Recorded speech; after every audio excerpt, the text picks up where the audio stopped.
Hi, hello, ನಮಸ್ಕಾರ ಸ್ನೇಹಿತರೆ. ಹೇಗಿದ್ದೀರಾ ಎಲ್ಲರೂ? ಚೆನ್ನಾಗಿದ್ದೀರಾ ಅಂತ ಭಾವಿಸ್ತೇನೆ. ಹಾಗೂ ತಮಗೆಲ್ಲ ಸ್ವಾಗತ KS ಮಾಸ್ಟರ್ ಮೈಂಡ್ ಯೂಟ್ಯೂಬ್ ಚಾನಲ್ಗೆ. ಮತ್ತೆ ದಿನನಿತ್ಯದ ಹಾಗೆ ಏನಪ್ಪ ಅಂದ್ರೆ 360 ಅಂಗದಲ್ಲಿ ನಾವು ಇತಿಹಾಸದ ಕ್ವಶನ್ಗಳನ್ನ ಸರಣಿ ಏನಪ್ಪ ಅಂದ್ರೆ ವಿಶ್ಲೇಷಣೆ ಮಾಡ್ತಾ ಹೋಗ್ತಾ ಇದೀವಿ. ಹಾಗಾದ್ರೆ ನೋಡೋಣ, ಇದು ಏನಪ್ಪ ಸುಮಾರು ಕ್ವಶನ್ಗಳು ಆಗ್ಯಾವ, ಮತ್ತೆ ಇನ್ನು ಮುಂದಿನ ಕೂಡ ಏನಪ್ಪ ಅಂದ್ರೆ ಆಗವಾದವೆ. ಮತ್ತು ತಾವೆಲ್ಲ ಏನಪ್ಪಾ ಅಂತ ಕೇಳಿದ್ರೆ ಮತ್ತೊಮ್ಮೆ ಏನಪ್ಪಾ ಅಂತ ಕೇಳಿದ್ರೆ ಹೇಳೋದು ಏನಪ್ಪ ಅಂದ್ರೆ ಇದೇ ಈ ಚಾನಲ್ ಏನಪ್ಪಾ ಅಂದ್ರೆ ಒಂದು ಇದೇ KS ಮಾಸ್ಟರ್ ಮೈಂಡ್ ಒಂದು ಹೆಸರಿನಿಂದ ಏನಪ್ಪ ಅಂದ್ರೆ ಒಂದು ಆ್ಯಪ್ನು ಕೂಡ ಏನಪ್ಪ ಅಂದ್ರೆ ಲಾಂಚ್ ಮಾಡ್ತಾ ಇದೀವಿ. ಸೊ ಆ ಆ್ಯಪ್ನ ಲಾಂಚ್ ಕೂಡ ನಿಮಗೆ ಈ KS ಮಾಸ್ಟರ್ ಮೈಂಡ್ ಒಂದು ಟೆಲಿಗ್ರಾಮ್ ಚಾನಲ್ ಐತಲ್ಲ, ಈ ಟೆಲಿಗ್ರಾಮ್ ಚಾನಲ್ಗೆ ಏನ್ ಮಾಡ್ತೀವಿ, ಅದನ್ನು ಬಿಡ್ತೀವಿ ಅಂತಕ್ಕಂಥದ್ದು. ಅಲ್ಲಿ ಏನಿರ್ತದ, ನೆನ್ನೆ ಕ್ಲಾಸಲ್ಲಿ ಕೂಡ ಹೇಳಿದಲ್ಲಿ ಏನಪ್ಪ ಅಂದ್ರೆ ಥಿಯರಿ ವೈಸ್ ಏನಿರ್ತದೆ, ಸಬ್ಜೆಕ್ಟ್ಗಳು ಏನಪ್ಪ ಅಂದ್ರೆ ಕೋರ್ಸ್ಗಳು ಇರ್ತವೆ ಕಂಪ್ಲೀಟ್ ಆಗಿ. ಅಲ್ಲಿ ಬಂದು ಆ ಆ್ಯಪ್ನ ಲಾಂಚ್ ಮಾಡಿದಾಗಪ್ಪ ಡೌನ್ಲೋಡ್ ಮಾಡ್ಕೊಂಡು ಅಲ್ಲಿ ಕಂಪ್ಲೀಟ್ ಆಗಿರ್ತಕ್ಕಂಥದ್ದು KS ಪ್ರಿಲಿಮಿನರಿ ಲೆವೆಲ್ಗೆ ಏನಪ್ಪ ನೀವು ಕ್ಲಾಸ್ಗಳನ್ನ ಕೇಳಬೇಕು ಅಂತಕ್ಕಂಥದ್ದು ಒಂದು ಅಪೇಕ್ಷೆಯಿಂದ ಹೇಳ್ತಾ ಇದ್ದೀನಿ. ಸೊ ಇದು ಕ್ಲಾಸ್ ಆಗಿರ್ಬೋದು, ಕಂಪ್ಯೂಟರ್ ಕ್ಲಾಸ್ ಆಗಿರ್ಬೋದು, ಸೊ ಇಂಗ್ಲೀಷ್ ಆಗಿರ್ಬೋದು, ಕನ್ನಡ ಆಗಿರ್ಬೋದು, ಈ ರೀತಿಯಾಗಿರ್ತಕ್ಕಂಥ ಎಲ್ಲಾ ಕ್ಲಾಸ್ಗಳೇನಪ್ಪ ಅಂದ್ರೆ ನಿಮಗೆ ಯೂಸ್ ಆಗುವಂತ KS ಮಾಸ್ಟರ್ ಮೈಂಡ್ ಏನಪ್ಪ ಅಂದ್ರೆ ಕೇವಲ ಕ್ವಾಲಿಟಿ ಕಾಂಟೆಂಟ್ ಕೊಡ್ತಕ್ಕಂಥ ಒಂದು ಯೂಟ್ಯೂಬ್ ಚಾನಲ್ ಆಗಿರ್ತಕ್ಕಂಥದ್ದು ಮತ್ತು ಟೆಲಿಗ್ರಾಮ್ ಆಗಿರ್ತಕ್ಕಂಥದ್ದು ತಮಗೆಲ್ಲ ಗೊತ್ತೇ ಇದೆ. ಓಕೆನಾ? ಹಾಗಾದ್ರೆ ತಡ ಮಾಡಿದ್ರೆ ನಾವು ಕ್ವಶನ್ಗಳಿಗೆ ಹೋಗೋಣ ಅಂತಕ್ಕಂಥದ್ದು. ಮತ್ತೆ ಇನ್ನೊಂದೇನಪ್ಪ ಅಂತಂದ್ರೆ ಈ ವಿಡಿಯೋಗಳೇನಪ್ಪ ನಿಮ್ಗೆ ಸಾಕಷ್ಟು ಏನಪ್ಪ ನಿಮ್ಮ ಫ್ರೆಂಡ್ಸ್ಗಳಿಗೆ ಶೇರ್ ಕೂಡ ಮಾಡ್ರಿ, ಮತ್ತೆ ಒಂದು ಲೈಕ್ ಕೂಡ ಮಾಡ್ರಿ. ಯಾಕಂದ್ರೆ ನಿಮ್ಮ ಒಂದು ಲೈಕ್ ಏನಪ್ಪ ನಮಗೆ ಒಂದು ಇನ್ಸ್ಪೈರ್ ಆಗುತ್ತಾ ಅಂತ ಹೇಳ್ತೀನಿ. ಹಾಗಾದ್ರೆ ಬನ್ನಿ ಕ್ವಶನ್ಗೆ ಹೋಗೋಣ. ಸೊ ಪಾರ್ಟ್ ಏನಪ್ಪ ಅಂದ್ರೆ 24ನೇ ಪಾರ್ಟ್ ನಡೆದಿರ್ತಕ್ಕಂಥದ್ದು. ಕಂಟಿನ್ಯೂ ಆಗಿ ಕ್ಲಾಸ್ಗಳನ್ನ ಕೇಳ್ತಾ ಬಂದ್ರೆ ಎಲ್ಲಾ ಪಾಠಗಳು ಕವರ್ ಆಗ್ತಾವ ಅಂತ ಹೇಳ್ತಾ ಇದ್ದೀನಿ ನಿಮ್ಗೆ ನಾನು ಅಷ್ಟೇ. ಓಕೆ, ಹಾಗಾದ್ರೆ ಬನ್ನಿ ಮುಂದೆ ಕ್ವಶನ್. ಓಕೆ, ನೋಡಿ ಕ್ವಶನ್ ಏನದ ಅಂತ ಕೇಳಿದಾಗ ನೋಡಿ ಕ್ವಶನ್ ಏನ್ ಕೇಳಿದ್ರೆ ಅಂತ ಕೇಳಿದ್ರೆ ಕೆಳಗಿನ ಯಾವ ಕೃತಿ ವಿಜಯನಗರ ಸಾಮ್ರಾಜ್ಯದ ಕಾಲದಲ್ಲಿ ರಚನೆಯಾಗಿಲ್ಲ ಅಂತೇಳಿ ಕ್ವಶನ್ ಕೇಳಿದ್ರೆ. ರಚನೆ ಆಗಿದೆ ಅನ್ನೋದು ಬೇರೆ, ರಚನೆ ಆಗಿಲ್ಲ. ಕ್ವಶನ್ ಅನ್ನ ಸಂಪೂರ್ಣವಾಗಿ ಓದ್ಕೊಳ್ಬೇಕು. ನೀವು ಕ್ವಶನ್ ಏನಾದ್ರೂ ಅರ್ಧಂಬರ್ಧ ಓದ್ಕೊಂಡ್ರೆ ಸಂಪೂರ್ಣವಾಗಿ ಕ್ವಶನ್ ಏನ್ ಮಾಡಕ್ಕಾಗಲ್ಲ, ಆನ್ಸರ್ನ ಮಾಡಕ್ಕಾಗಲ್ಲ. ಸೊ ತಾಳ್ಮೆಯಿಂದ ಪೇಷನ್ಸ್ ಇಂದ ಮಾಡಬೇಕು, ಕ್ವಶನ್ ಅನ್ನ ಕಂಪ್ಲೀಟ್ ಆಗಿ ಓದ್ಕೋಬೇಕು. ಕ್ಲಿಯರ್? ಅದು ಕ್ಲಿಯರ್ ಆಗಿ ಓದ್ಕೋಬೇಕು, ಏನ್ ಕೇಳೋಣ ಅನ್ನೋದು. ಓಕೆ, ಆಪ್ಷನ್ಸ್ ಏನ್ ಕೊಟ್ಟ ನೋಡ್ರಿ ಅಂತ ಕೇಳ್ತದಾಗ ಕರ್ನಾಟಕ ಶಬ್ದಾನುಶಾಸನ ಅಂತ ಕೊಟ್ಟಿದ್ದಾನೆ. ಸೊ ಮಹಾನಾಟಕ ಸುಧಾನಿಧಿ ಅಂತ ಕೊಟ್ಟಿದ್ದಾನೆ, ವಸು ಚರಿತ್ರಮು ಅಂತ ಕೊಟ್ಟಿದ್ದಾನೆ, ಮತ್ತೊಂದು ಜಗನ್ನಾಥ ವಿಜಯ ಅಂತ ಕೊಟ್ಟಿದ್ದಾನೆ. ಹಾಗಾದ್ರೆ ಆನ್ಸರ್ ಮಾಡಿ ನೋಡೋಣ.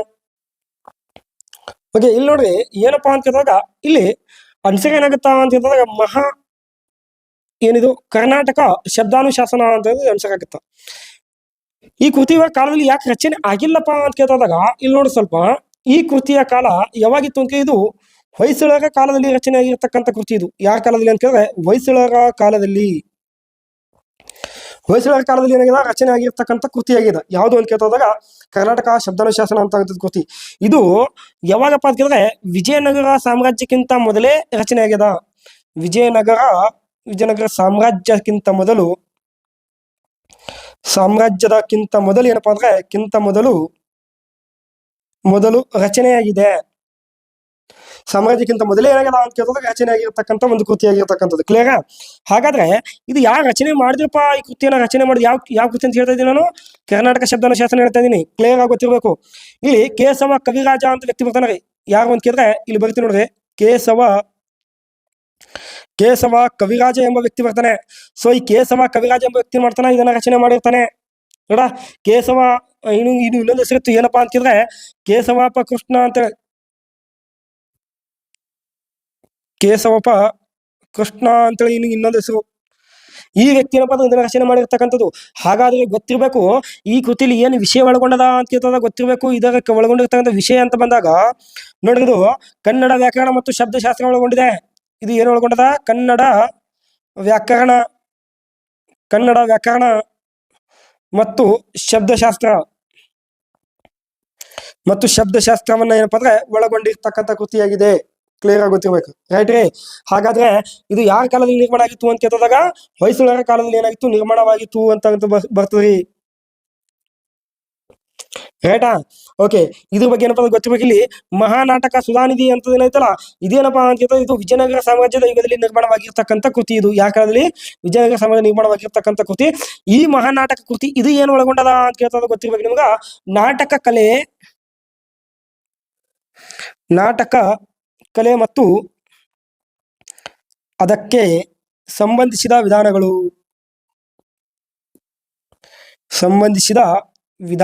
ಒಳಗೊಂಡಿದೆ. ಅದಕ್ಕೆ ಸಂಬಂಧಿಸಿದ ವಿಧಾನಗಳು ಏನಪ್ಪಾ ಅಂದ್ರೆ ಒಳಗೊಂಡಿದೆ ಅಂತಕ್ಕಂಥದ್ದು. ಓಕೆನಾ?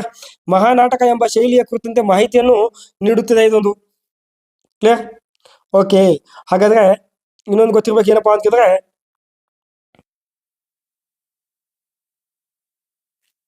ಇದು ಏನಪ್ಪಾ ಅಂತಂದಾಗ ವಿಜಯನಗರ ಕಾಲದಲ್ಲಿ ಏನಪ್ಪ ನಿರ್ಮಾಣವಾಗಿರ್ತಕ್ಕಂಥದ್ದು ಗೊತ್ತಿರ್ಬೇಕು ನಮ್ಗೆ. ರೈಟಾ? ಇನ್ನೊಂದೈತಲ್ಲ ವಸು ಚರಿತ್ರಮು ಅಂತಕ್ಕಂಥದ್ದು. ಯಾವುದು? ವಸು ಚರಿತ್ರಮು ಅಂತಕ್ಕಂಥದ್ದು ಏನೈತಲ್ಲ, ವಸು ಚರಿತ್ರಮು ಅಂತಕ್ಕಂಥದ್ದು ಏನೈತಲ್ಲ, ಈ ಕೃತಿ ಏನಾಗದ ಅಂತಂದ್ರೆ ಇದನ್ನು ಕೂಡ ಏನಪ್ಪ ಅಂದ್ರೆ ಇದನ್ನು ಕೂಡ ವಿಜಯನಗರ ಕಾಲದಲ್ಲಿ ವಿಜಯನಗರ ಕಾಲದಲ್ಲಿ ಏನಪ್ಪ ನಿರ್ಮಾಣವಾಗಿರ್ತಕ್ಕಂಥ ಕೃತಿ ಇದು. ಕ್ಲಿಯರ್? ಹಾಗೆ ಈ ಕೃತಿ ಏನು ಒಳಗೊಂಡದ ಅಂತ ಕೇಳ್ತದಾಗ ಗೊತ್ತಿರ್ಬೇಕು ನಿಮ್ಗ. ಈ ಕೃತಿಯ ಒಂದು ವಿಷಯ ಏನು ಒಳಗೊಂಡದ ಅಂತ ಕೇಳಿದ್ರೆ, ವಿಷಯ ಅಂತ ಬಂದ್ಬಿಟ್ರೆ ಇದನ್ನ ನೋಡ್ರಿ, ವಸು ಚರಿತ್ರೆಯ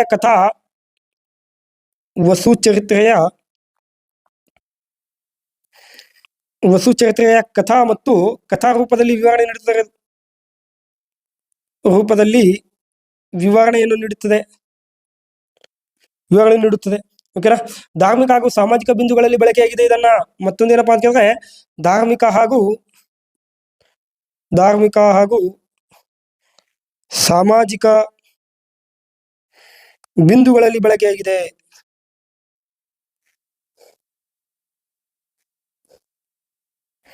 ಸಾಮಾಜಿಕ ಬಿಂದುಗಳಲ್ಲಿ ಏನಾಗಿದೆ ಅಂತ ಕೇಳಿದ್ರೆ ಬಳಕೆಯಾಗಿದ್ದು ಅಂತಕ್ಕಂಥದ್ದು. ಇದು ಸಹ ಏನಪ್ಪಾ ಅಂದ್ರೆ ವಿಜಯನಗರ ಕಾಲದಲ್ಲಿ ಏನಾಗಿತ್ತು, ನಿರ್ಮಾಣ ಆಗಿತ್ತು ಅಂತ ಕೂಡ ಹೇಳ್ತೀವಿ ಸರ್. ರೈಟ್ ರೀ? ಓಕೆ. ಹಾಗಾದ್ರೆ ಇನ್ನೊಂದೈತಲ್ಲ ಜಗನ್ನಾಥ ವಿಜಯ ಅಂತ, ಇದನ್ನು ಕೂಡ ಏನಪ್ಪ ಅಂದ್ರೆ ಈ ಜಗನ್ನಾಥ ವಿಜಯ ಏನೈತಲ್ಲ ಇದನ್ನು ಕೂಡ ಏನಪ್ಪ ಅಂದ್ರೆ ವಿಜಯನಗರ ಕಾಲದಲ್ಲಿ ನಿರ್ಮಾಣವಾಗಿರ್ತಕ್ಕಂಥದ್ದು. ಗೊತ್ತಿರಬೇಕು. ಇದು ಏನು ಒಳಗೊಂಡದ ಅಂತ ಕೇಳಿದ್ರೆ ಈ ಕಾಲದ ವಿಜಯನಗರ ಕಾಲದ ಭಕ್ತಿ ಗೀತೆಗಳನ್ನ ಒಳಗೊಂಡಿದೆ. ಅಥವಾ ಇನ್ನೊಂದು ಕಥಾ ಸಾಹಿತ್ಯಗಳನ್ನು ಕೂಡ ಏನ್ ಮಾಡದ ಒಳಗೊಂಡದ ಅಂತ ಕೂಡ ಹೇಳ್ತೀವಿ. ಸೊ ಜಗನ್ನಾಥ ದೇವರ ಜಯ ಹಾಗೂ ಕಥಾ ವಿವರ ಕೂಡ ಕಂಡು ಬರ್ತಾ ಇಲ್ಲಿ. ಏನಪ್ಪಾ ಅಂತ ಕೇಳಿದ್ರೆ ಜಗನ್ನಾಥ ದೇವರ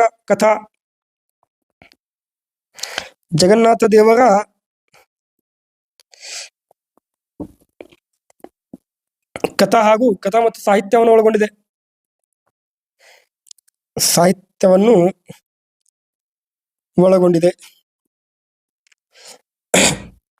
ರೈಟ್ ರೀ? ಓಕೆ. ಇಷ್ಟೆಲ್ಲ ಏನಪ್ಪ ಅಂದ್ರೆ ನಿಮ್ಗೆ ಗೊತ್ತಿರಬೇಕು ಅಂತ ಗೊತ್ತಿರಲಿ. ಸೊ ಇಲ್ಲಿ ಆನ್ಸರ್ ಏನಾಗುತ್ತೆ ಅಂತ ಕೇಳಿದ್ರೆ ಕರ್ನಾಟಕ ಶಬ್ದಾನುಶಾಸನ ಇದೇನಪ್ಪ ಅಂದ್ರೆ ಹೊಯ್ಸಳರ ಕಾಲದಲ್ಲಿ ನಿರ್ಮಾಣವಾಗಿತ್ತು, ವಿಜಯನಗರ ಕಾಲದಲ್ಲಿ ನಿರ್ಮಾಣವಾಗಿಲ್ಲ. ಇನ್ನು ನಾನು ಥಿಯರಿ ಕ್ಲಾಸ್ ಹೇಳ್ಬೇಕಾದ್ರೆ ವಿಜಯನಗರ ಸಾಮ್ರಾಜ್ಯದ ಬಗ್ಗೆ ಏನಪ್ಪ ಅಂದ್ರೆ ಅಲ್ಲಿ ಇನ್ನ ಆಡಳಿತದ, ವಾಸ್ತುಶಿಲ್ಪದ, ಸೊ ಕಟ್ಟಡಗಳದಾವ. ಸೊ ಏನಪ್ಪ ಅಂದ್ರೆ ಇವರ ಕಾಲದಲ್ಲಿ ಈ ವಿಜಯನಗರ ಅಂತ ಬಂದಾಗ ಸ್ವಲ್ಪ ಇಲ್ಲಿ ಹೇಳ್ತೀವಿ ನೋಡ್ರಿ. ವಿಜಯನಗರ ಕಾಲದಲ್ಲಿ ಅಂತ ಬಂದಾಗ ನೋಡ್ಲಿ ಗೊತ್ತಿರುವಾಗ ನಿಮ್ಗೆಲ್ಲ ಏನಪ್ಪ ಅಂತ ಕೇಳಿದ್ರೆ ಇವರ ಕಾಲದ ನಾಡ ಹಬ್ಬ ಅಂತ ಕೇಳ್ತಾರೆ. ವಿಜಯನಗರ ಕಾಲದ ನಾಡ ಹಬ್ಬ ಅಂತ ಕೇಳಿದ್ರೆ ದಸರಾ ಅಂತ ಗೊತ್ತಿರ್ಬೇಕು. ಇನ್ನೊಂದು ದಸರಾ. ಸೊ ಇನ್ನೊಂದು ಇವರ ಕಾಲದ ಮತ್ತೊಂದು ನಾಡ ಹಬ್ಬ ಯಾವ್ದಪ್ಪ ಅಂತ ಕೇಳಿದ್ರೆ ಯಕ್ಷಗಾನ. ಯಕ್ಷಗಾನ ಇದನ್ನು ಕೂಡ ಗೊತ್ತಿರ್ಬೇಕು, ಬಹಳಷ್ಟು ಸಲ ಕೇಳ್ತಾನೆ ಯಕ್ಷಗಾನ.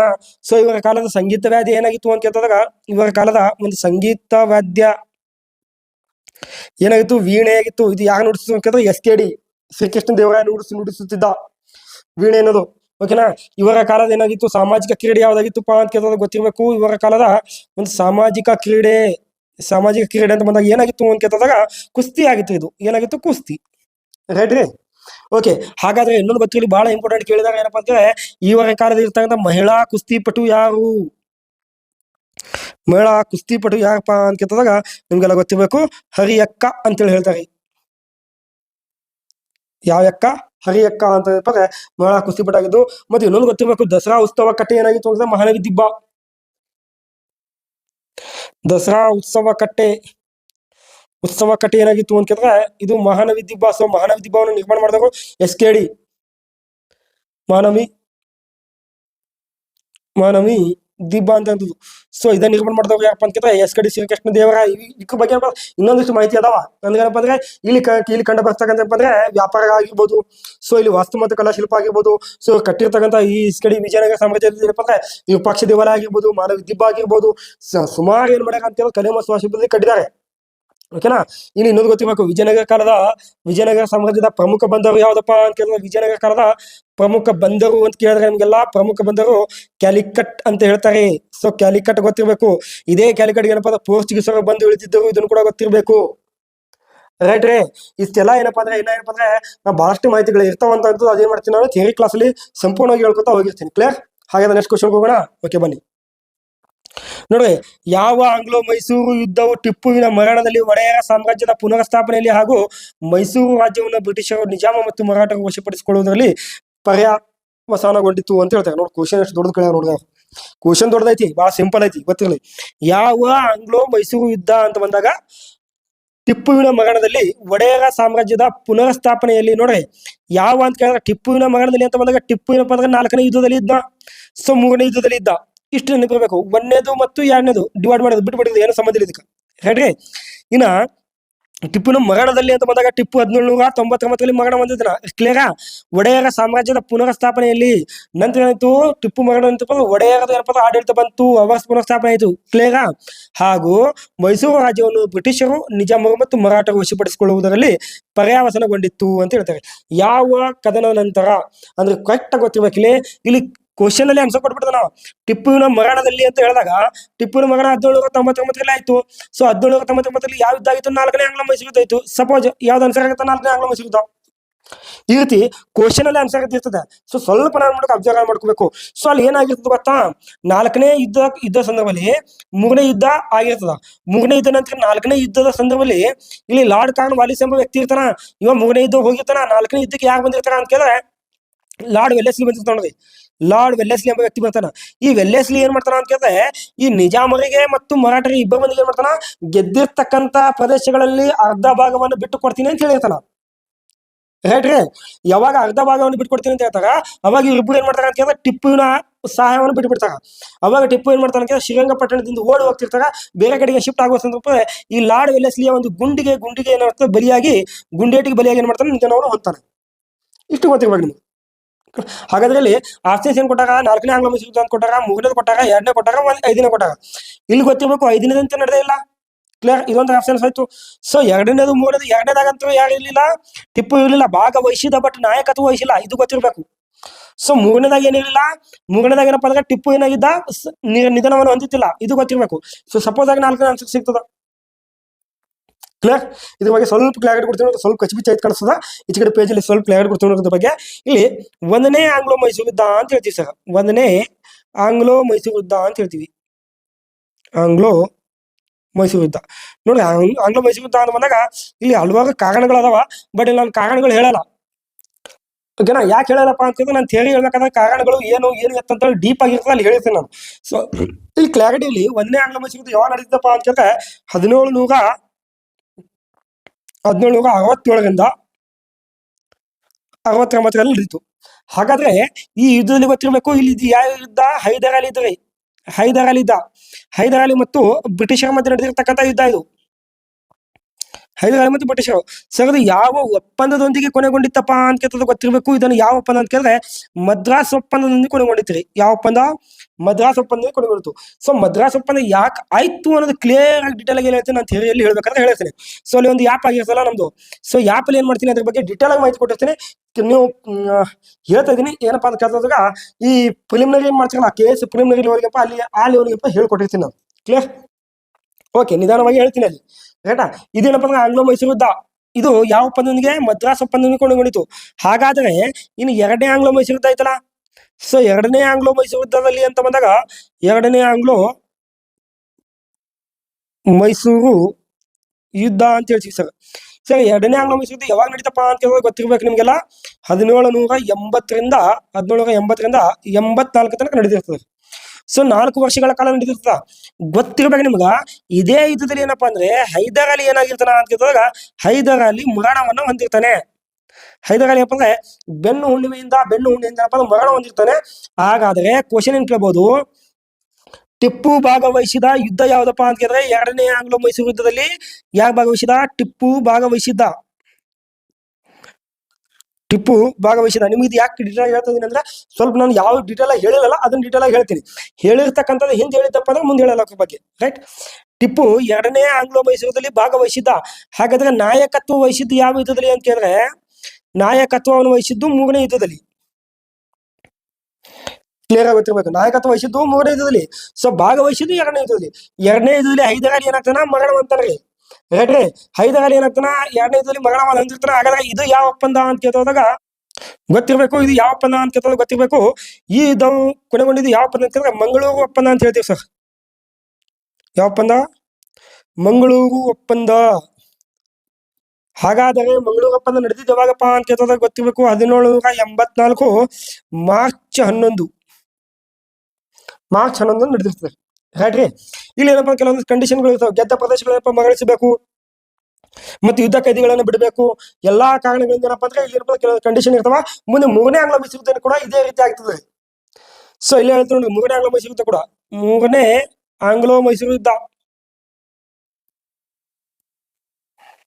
ಸೊ 3ನೇ ಆಂಗ್ಲ ಮೈಸೂರು ಯುದ್ಧ ಯಾವಾಗ ನಡೀತಪ್ಪ ಅಂತ ಕೇಳಿದ್ರೆ ಗೊತ್ತಿರ್ಬೇಕು ನಿಮಗ. ಇದು ಯಾವಾಗ ನಡೀತು ಅಂತ ಕೇಳಿದ್ರೆ 1790 ತನಕ ನಡೀತಿರೋದು. 90-92. ಹಾಗಾದ್ರೆ ಇದು ಯಾವ ಒಪ್ಪಂದ ಕೊನೆಗೊಂಡಿತಪ್ಪ ಅಂತ ಕೇಳಿದಾಗ 3ನೇ ಆಂಗ್ಲ ಮೈಸೂರು ಯುದ್ಧವು ಯಾವ ಒಪ್ಪಂದ ಅಂತ ಕೇಳಿದಾಗ ಶ್ರೀರಂಗಪಟ್ಟಣ ಅಂತ ಹೇಳ್ತೀವಿ ಸರ. ಯಾವಪ್ಪ ಅಂದ್ರೆ ಶ್ರೀರಂಗಪಟ್ಟಣ.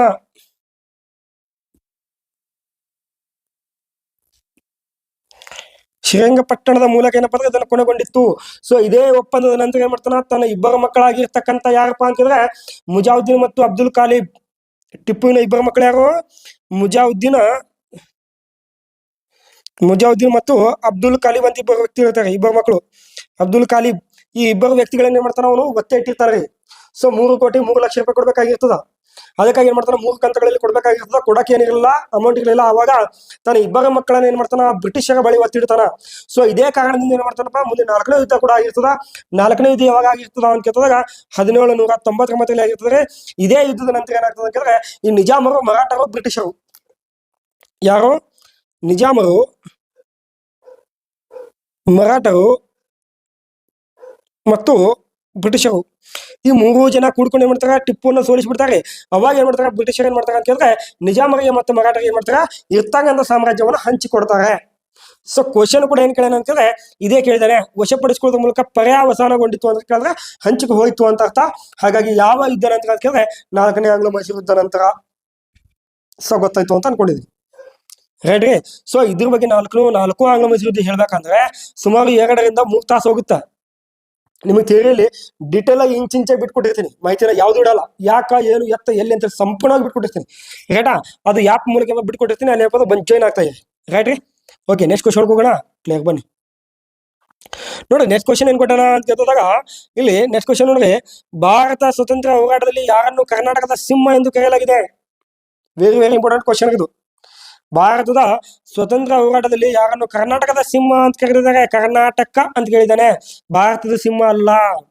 ಹಾಗಾದ್ರೆ ಆಶೇಷನ್ ಕೊಟ್ಟಣ ಅಂತ ಕೇಳ್ತದ. ಗೊತ್ತಿರ್ಬೇಕು ನಿಮಗೆಲ್ಲ.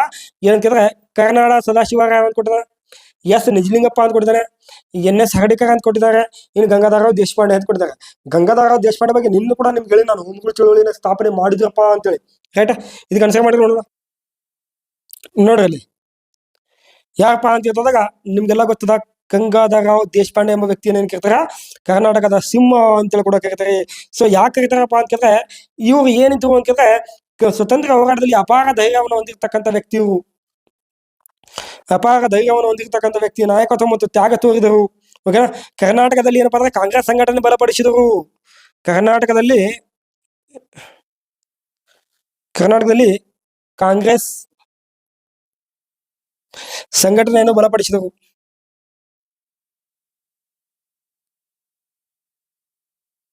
ಸಂಘಟನೆಯನ್ನು ಬಲಪಡಿಸಿದರು ಅಂತ ಹೇಳ್ತೀವಿ. ಕ್ಲಿಯರ್? ಹಾಗಾದ್ರೆ ಗೊತ್ತಿರಬೇಕು, ಬ್ರಿಟಿಷರ ವಿರುದ್ಧ ಜನರನ್ನ ಪ್ರೇರೇಪಿಸಿದ್ದು ಇದನ್ನು ಇವರು ಕೂಡ ಮಾಡಿದ್ರು. ಮತ್ತು ಇವರು ಪ್ರಮುಖವಾದ ಮಾಹಿತಿ ಏನಪ್ಪಾ ಅಂತ ಕೇಳಿದ್ರೆ ಗೊತ್ತಿರಬೇಕು. ಏನಪ್ಪಾ ಅಂತ ಕೇಳಿದ್ರೆ ಇವರು ಬೆಳಗಾವಿಯಲ್ಲಿ ಜನನಾಗಿರ್ತದೆ. ಇವ್ರ ಜನನ ಏನಪ್ಪಾ ಅಂತ ಕೇಳಿದ್ರೆ ಜನನ ಬೆಳಗಾವಿಯಲ್ಲಿ ಆಗಿರ್ತದ. ಸೊ ಇವ್ರ ವೃತ್ತಿ ಯಾವ್ದಾಗಿರ್ತದ ಅಂತ ಕೇಳಿದ್ರೆ ಇವಾಗ ಒಂದು ವೃತ್ತಿ ವಕೀಲ ವೃತ್ತಿ ಆಗಿರ್ತದೆ. ವೃತ್ತಿ ಯಾವ್ದು ಅಂತ ಕೇಳಿದ್ರೆ ವಕೀಲ ವೃತ್ತಿ. ವಕೀಲ ವೃತ್ತಿ ಆಗಿರ್ತದೆ. ಸ್ವತಂತ್ರ ಹೋರಾಟಗಾರ ಕೂಡ ಆಗಿರ್ತಾರೆ. ಓಕೆನಾ? ಅಸಹಕಾರ ಚಳವಳಿಯಲ್ಲಿ ಭಾಗವಹಿಸಿದ್ರು ಇವರು. ಎಲ್ಲಿ? ಅಸಹಕಾರ ಚಳವಳಿಯಲ್ಲಿ ಕೂಡ ಏನಪ್ಪಾ ಅಂದ್ರೆ ಭಾಗವಹಿಸಿದ್ರು ಅಂತ ಕೂಡ ಬರ್ತದ. ರೈಟ್ ರೀ. ಮತ್ತೇನಪ್ಪಾ ಅಂತ ಕೇಳಿದ್ರೆ ಉಪ್ಪಿನ ಸತ್ಯಾಗ್ರಹದಲ್ಲಿ ಕೂಡ ಭಾಗವಹಿಸಿದ್ರು. ಇದನ್ನು ಕೂಡ ಗೊತ್ತಿರ್ಬೇಕು. ಉಪ್ಪಿನ ಸತ್ಯಾಗ್ರಹದಲ್ಲಿ ಕೂಡ ಏನಪ್ಪಾ ಅಂದ್ರೆ ಉಪ್ಪಿನ ಸತ್ಯಾಗ್ರಹದಲ್ಲಿ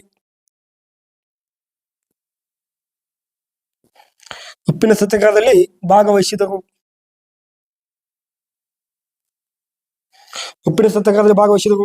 ಅಷ್ಟೇ ಅಲ್ಲ, ಅನೇಕ ಬಾರಿ ಜೈಲು ಕೂಡ ವಾಸ ಮಾಡಿದ್ರು. ಜೈಲಿಗೂ ಕೂಡ ಏನಪ್ಪ ಅಂದ್ರೆ ದೇಶ ಸಲುವಾಗಿ ಜೈಲು ಕೂಡ ಅನೇಕ ಬಾರಿ ಹೋದ್ರು. ಹೇಳ್ರಿ 1924 ನಡೆದಿರ್ತಕ್ಕಂಥದ್ದು 1924 ನಡೆದಿರ್ತಕ್ಕಂಥದ್ದು ಬೆಳಗಾವಿ ಅಧಿವೇಶನದಲ್ಲಿ. ಸೊ ಬೆಳಗಾವಿ ಅಧಿವೇಶನದ ಪ್ರಮುಖ ಆಯೋಜಕರಾಗಿದ್ದರು. ಪ್ರಮುಖ ಆಯೋಜಕರಾಗಿದ್ದರು.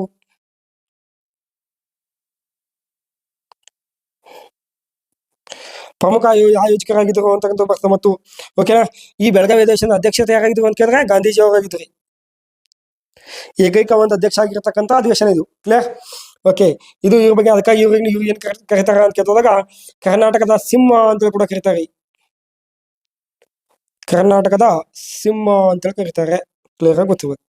ಓಕೆ, ಇಲ್ಲಿ ಕರ್ನಾಡ ಸದಾಶಿವ ಅದಾರಲ್ಲ, ಇವರು ಸ್ವತಂತ್ರ ಹೋರಾಟಗಾರರಾಗಿದ್ರು. ಆದ್ರೆ ಇವ್ರಪ್ಪ ಈ ಕರ್ನಾಡ ಸದಾಶಿವ ಇವರು ಪತ್ರಕರ್ತರಾಗಿದ್ದರು. ಪತ್ರಕರ್ತರಾಗಿದ್ದರು. ಯಾರು? ಕರ್ನಾಡ ಸದಾಶಿವರಾಯರು. ಕ್ಲಿಯರ್? ಓಕೆ, ಇಲ್ಲಿ ಎಸ್ ನಿಜಲಿಂಗಪ್ಪ ಅಂತ ಬಂದ ನೋಡ್ರಿ, ಇವರು ಮುಖ್ಯಮಂತ್ರಿ, ಮಾಜಿ ಮುಖ್ಯಮಂತ್ರಿ. ಇವರು ಕರ್ನಾಟಕದ ಮಾಜಿ ಮುಖ್ಯಮಂತ್ರಿ. ಕರ್ನಾಟಕದ ಮಾಜಿ ಮುಖ್ಯ ಮಂತ್ರಿಗಳಾಗಿದ್ದರು ಮತ್ತು ಕಾಂಗ್ರೆಸ್ ನಾಯಕರು ಕೂಡ ಆಗಿದ್ದರು. ಇನ್ನೊಂದು ಗೊತ್ತಿರಲಿ, ಕರ್ನಾಟಕದ ಏಕೀಕರಣದಲ್ಲಿ ಸೋಜಿಗಳು ಬರೀತಿ ನೋಡ್ರಿ. ಎಸ್ ನಿಜಲಿಂಗಪ್ಪ ಅವರು ಕರ್ನಾಟಕದ ಏಕೀಕರಣದಲ್ಲಿ ಏನು ಮಾಡಿದ್ರು ಅಂತಂದ್ರೆ ಪ್ರಮುಖ ಪಾತ್ರ ವಹಿಸಿದರು.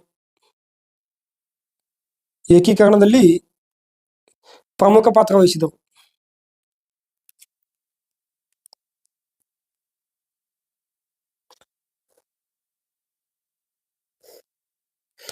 ಕರ್ನಾಟಕದ ಏಕೀಕರಣದಲ್ಲಿ ಏನ್ ಮಾಡಿದ್ರು? ಪ್ರಮುಖ ಪಾತ್ರವನ್ನು ಕೂಡ ವಹಿಸಿದರು ಅಂತ ಹೇಳ್ತೀವಿ.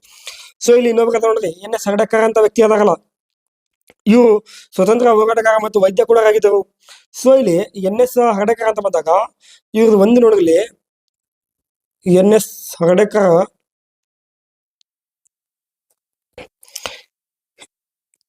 ಹಿಂದೂಸ್ತಾನಿ ಸೇವಾದಳ ಸ್ಥಾಪಕರಾಗಿದ್ದರು.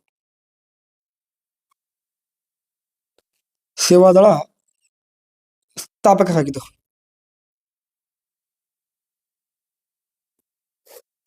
ಇವರು ಹಿಂದೂಸ್ತಾನಿ ಸೇವಾದಳ ಸ್ಥಾಪಕರಾಗಿದ್ದರು. ಓಕೆ, ಇವರು ಯಾವುದೇ ರೀತಿಯ ಒಂದು ಏನಪ್ಪ ಎಂತ ಬಿರುದು ಇರಲಿಲ್ಲ ಅಂತ ಕೂಡ ಗೊತ್ತಿರಲಿ. ರೈಟ್? ಹಾಗಾದ್ರೆ ಇಷ್ಟು ಮಾಹಿತಿ ನಿಮ್ಗೆ ಇನ್ನೊಂದು ಏನಪ್ಪ ಅಂದ್ರೆ ನಮ್ಮ ಕರ್ನಾಟಕ ಇತಿಹಾಸವನ್ನು ಹೇಳ್ಬೇಕಾದ್ರೆ, ಕರ್ನಾಟಕ ಏಕೀಕರಣ ಹೇಳ್ಬೇಕಾದ್ರೆ ಇವರೆಲ್ಲ ಬರ್ತಾರೆ ಅಲ್ಲಿ. ಅವ್ರ ಬಗ್ಗೆ ಏನಪ್ಪ ಅಂದ್ರೆ ಅವ್ರ ಬಗ್ಗೆ ಮಾಹಿತಿ ಏನಪ್ಪ ಅಂದ್ರೆ ಹೇಳ್ಕೊಟ್ಟಿರ್ತೀವಿ. ಕ್ಲಿಯರ್? ಓಕೆ, ಹಾಗಾದ್ರೆ ನೆಕ್ಸ್ಟ್ ಕ್ವಶನ್ ಹೋಗೋಣ ಬನ್ನಿ. ನೋಡಿ, ಕ್ವಶನ್ ಏನದ ಅಂತಂದ್ರೆ, ಪರಿಸ್ಥಾನ ಪ್ರಕಾರ ಆದಿಲ್ ಶಾಹಿಗಳ ಕಾಲದಲ್ಲಿ ವಿಜಯಪುರಕ್ಕೆ ನೀರಿನ ವ್ಯವಸ್ಥೆ ಕಲ್ಪಿಸಿದ ಸುಲ್ತಾನ ಯಾರು ಅಂತ ಕೇಳಿದಾಗ ನೋಡಿ. ಓಕೆ, ಹಾಗಾದ್ರೆ ನೋಡ್ರಿ, ಪರಿಸ್ಥಾನ ಪ್ರಕಾರ ಆದಿಲ್ ಶಾಹಿಗಳ ಕಾಲದಲ್ಲಿ ಬಿಜಾಪುರಕ್ಕೆ ನೀರಿನ ವ್ಯವಸ್ಥೆಯನ್ನು ಕಲ್ಪಿಸಿದ ಸುಲ್ತಾನ ಯಾರಪ್ಪ ಅಂತ ಕ್ವಶನ್ ಕೇಳಿದ್ದಾರೆ.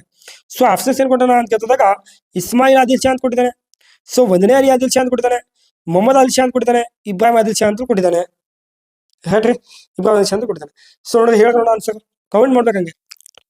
ಈಗ ನೋಡ್ರಿ, ಆದಿಲ್ ಶಾ ಅಂತ ಬಂದಾಗ ಏನಪ್ಪ ಅಂದ್ರೆ ಬಿಜಾಪುರದ ಅಥವಾ ವಿಜಯಪುರದ ಆದಿಲ್ ಶಾಗಳು. ಬಿಜಾಪುರದ ಆದಿಲ್ ಶಾಹಿಗಳು ಅಂತ ಗೊತ್ತಿರ್ಬೇಕು. ರೈಟ್ ರೀ, ವಿಜಯಪುರದ ಆದಿಲ್ ಶಾಹಿಗಳು ಅಂತ ಗೊತ್ತಿರ್ಬೇಕು. ಓಕೆ, ಇಲ್ಲಿ ನೋಡಿ ಏನಾಗಿರ್ತದ ಅಂತ ಹೇಳಿದಾಗ ಇಲ್ಲಿ ನೀರಿನ ವ್ಯವಸ್ಥೆಯನ್ನು ಕಲ್ಪಿಸಿದ ವ್ಯಕ್ತಿ ಯಾರಪ್ಪ ಅಂತ ಕೇಳಿದ್ರೆ ಆಪ್ಷನ್ಸ್ ಬಿ, ಒಂದನೇ ಅಲಿ ಆದಿಲ್ ಶಾ ಎಂಬ ವ್ಯಕ್ತಿ ಏನಪ್ಪ ಅಂದ್ರೆ ಇವನು ಏನ್ ಮಾಡ್ತಾನೆ, ಬಿಜಾಪುರ ನೀರಿನ ವ್ಯವಸ್ಥೆಯನ್ನು ಕಲ್ಪಿಸಿದ. ಇದನ್ನ ಕ್ವಶನ್ ಸಾಕಷ್ಟು ಸಲ ಕೇಳಿದಾಗ ನೆನಪಿರ್ಬೇಕು ನಿಮ್ಗೆ ಇದು. ಹೇಳ್ರಿ, ಹಾಗಾದ್ರೆ ಇಲ್ಲಿ ನೋಡ್ರಿ, ಅಲಿ ಆದಿಲ್ ಶಾ ಅಂತ ಬಂದಾಗ ಇಲ್ಲಿ ಒಂದನೇ ಅಲಿ ಆದಿಲ್ ಶಾ ಅಂತ ಬಂದಾಗ 1558 ಹಿಡಿದು 1580 ತನಕ ಇವನು ಇದ್ದ. ಹೇಳ್ರಿ, ಹಾಗಾದ್ರೆ ಬಿಜಾಪುರದಲ್ಲಿ ಏನಪ್ಪ ಅಂದ್ರೆ ಅವಾಗಿನ ಕಾಲದಲ್ಲಿ ಬಿಜಾಪುರದಾಗ ಏನಿತ್ತು ಅಂತಂದ್ರೆ ಕುಡಿಯುವ ನೀರಿನ ವ್ಯವಸ್ಥೆ ಇರಲಿಲ್ಲ. ಕುಡಿಯುವ ನೀರಿನ ಸಮಸ್ಯೆ ಇತ್ತು ಅವಾಗ. ಕುಡಿಯುವ ನೀರಿನ ಸಮಸ್ಯೆ ಇತ್ತು. ಯಾವಾಗ ಕುಡಿಯುವ ನೀರಿನ ಸಮಸ್ಯೆ ಇತ್ತು ಅವಾಗ ಅಲಿ ಆದಿಲ್ ಶಾ ಏನ್ ಮಾಡ್ತಾನ ಅಂತ ಕೇಳಿದ್ರೆ, ಇದು ಬಹಳ ಇಂಪಾರ್ಟೆಂಟ್ ಗೊತ್ತಿರಬೇಕು. ಟೋರ್ವಿ ಅಂತ ಒಂದು ಪ್ರದೇಶ ಬರ್ತದೆ ರೀ, ಇಲ್ಲಿ ಕೆಂಪನೆ ಬರ್ತೀವಿ ನೋಡ್ರಿ.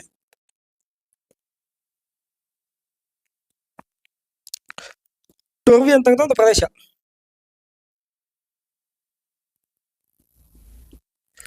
ಟೋರ್ವಿ ಅಂತ ಒಂದು ಪ್ರದೇಶ. ಈ ಪ್ರದೇಶದ ಮೂಲಕ ಏನ್ ಮಾಡ್ತಾರೆ ಅಂತ ಕಾಲುವೆಗಳ ಮೂಲಕ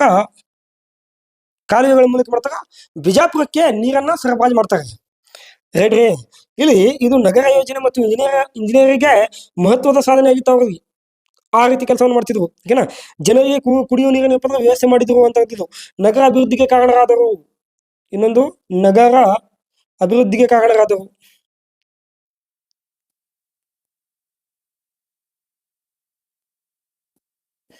ನಗರ ಅಭಿವೃದ್ಧಿಗೆ ಕಾರಣರಾದರು. ಓಕೆನಾ. ಪರಿಸ್ತಾ ಏನ್ ಮಾಡ್ತಾನೆ ಅಂತ ತಮ್ಮ ಗ್ರಂಥದಲ್ಲಿ ಈ ವಿಷಯಗಳು ಸ್ಪಷ್ಟವಾಗಿ ಉಲ್ಲೇಖಿಸಿದ್ದಾರೆ. ಈ ಪರಿಸ್ತಾ ಏನ್ ಮಾಡ್ತಾನೆ ಅಂತಂದ್ರೆ ಎಲ್ಲಾ ವಿಷಯಗಳು ಏನ್ ಮಾಡ್ತಾನೆ ಅಂತ ತನ್ನ ಗ್ರಂಥದಲ್ಲಿ ಏನ್ ಮಾಡ್ತಾನೆ ಅಂತ ಕೇಳಿದಾಗ ಇದನ್ನ ಉಲ್ಲೇಖ ಮಾಡ್ತಾನ ಅಂತದ್ದು ಗೊತ್ತಿರ್ಬೇಕು. ಇಲ್ಲಿ ಇನ್ನೊಂದು ಗೊತ್ತಿರ್ಬೇಕು, ಇಸ್ಮಾಯಿಲ್ ಆದಿಲ್ ಶಾ.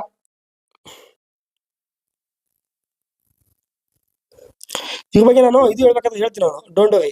ಇಸ್ಮಾಯಿಲ್ ಆದಿಲ್ ಶಾ ಅಂತ ವ್ಯಕ್ತಿ ಇರ್ತಾನಲ್ಲ, ಸೊ ಇವ ಏನಪ್ಪಾ ಅಂತಂದ್ರೆ 1510 ಅಂತಂದ್ರೆ 1534 ತನಕ ಇರ್ತಾರೆ. ಸೊ 1510 ಏನಾಗಿರ್ತದ, ಈ ವಿಜಯನಗರ ಸಾಮ್ರಾಜ್ಯದ ವ್ಯಕ್ತಿ ಆಗಿರ್ತಕ್ಕಂಥ SKD ಯಾರೇ SKD ಶ್ರೀಕೃಷ್ಣ ದೇವರಾಯ ಏನ್ ಮಾಡ್ತಾರ 1510 ವಿಜಯನಗರ ಸಾಮ್ರಾಜ್ಯದ ಇವ ವ್ಯಕ್ತಿ ಗೋವಾ ಯಾರ ಕಾಲದಾಗಿತ್ತು, ಯಾರ ಅಧೀನದಲ್ಲಿತ್ತು ಅಂತ ಕೇಳಿದ್ರೆ ಯೂಸುಫ್ ಆದಿಲ್ ಶಾನ ಅಧೀನದಲ್ಲಿತ್ತು. ಯೂಸುಫ್ ಆದಿಲ್ ಶಾ ಅಧೀನದಲ್ಲಿತ್ತು. ಈತನ ಅಧೀನದಲ್ಲಿ ಇರ್ತಕ್ಕಂಥ ಗೋವಾ ಏನ್ ಮಾಡ್ತಾನ ಅಂತ ಕೇಳಿದಾಗ ಈತನ ಯಾರಿಗೆ ಕೊಡ್ತಾನಪ್ಪ, ಈ SKD ಯಾರಿಗೆ ಕೊಡ್ತಾನ ಅಂತ ಕೇಳಿದಾಗ ಪೋರ್ಚುಗೀಸರಿಗೆ ಕೊಡ್ತಾನ ರೀ. ಸೊ ಈ ಯೂಸುಫ್ ಆದಿಲ್ ಶಾನನ್ನು ಸೋಲಿಸಿ ಕೋವಿಲ್ಕೊಂಡ ಏನೋ ಒಂದು ಕದನ ನಡೀತದ. ಆ ಕದನದಲ್ಲಿ ಸೋಲಿಸಿ ಏನ್ ಮಾಡ್ತಾನೆ, ಪೋರ್ಚುಗೀಸರಿಗೆ ಏನ್ ಮಾಡ್ತಾನೆ, ಗೋವಾವನ್ನು ಕೊಟ್ಟಿರ್ತಾನೆ. ಅದ್ರ ನಂತರ ಏನಪ್ಪಾ ಅಂತ ಬಂದಿರ್ತಕ್ಕಂಥ ಅಧಿಕಾರಕ್ಕೆ ಬಂದಿರ್ತಕ್ಕಂಥ ಆದಿಲ್ ಶಾಗಳ ವ್ಯಕ್ತಿ ಅಪ್ಪ ಅಂತ ಕೇಳಿದಾಗ ಇಸ್ಮಾಯಿಲ್ ಆದಿಲ್ ಶಾ ಅಂತ ಒಂದು ವ್ಯಕ್ತಿ ಬರ್ತಾನೆ ನೋಡ್ರಿ. ಕ್ಲಿಯರ್ ಆಯ್ತಾ? ಓಕೆ. ಇಸ್ಮಾಯಿಲ್ ಆದಿಲ್ ಶಾ ಅಂತ ಒಂದು ವ್ಯಕ್ತಿ ಮಾಡ್ತಾನ ಇಲ್ಲಿ ಬರ್ತಾನ ಅಂತ ಒಂದು ಗೊತ್ತಿರ್ಬೇಕು. ಓಕೆ. ಇಲ್ಲಿ ಗೊತ್ತಿರೋ ಇನ್ನೊಂದು, ಇಸ್ಮಾಯಿಲ್ ಆದಿಲ್ ಶಾ ವಂಶದ ಪ್ರಾರಂಭಿಕ ಸುಲ್ತಾನ ಅಂತ ಕೂಡ ಹೇಳ್ತಾರೆ. ವಿಜಯನಗರನೊಂದಿಗೆ ಯುದ್ಧ ನಡೆಸಿದನು ಇವನು ವಿಜಯನಗರ ಸಾಮ್ರಾಜ್ಯನೊಂದಿಗೆ ಯುದ್ಧಗಳನ್ನು ನಡೆಸಿದ ವ್ಯಕ್ತಿಯಾಗಿದ್ದ.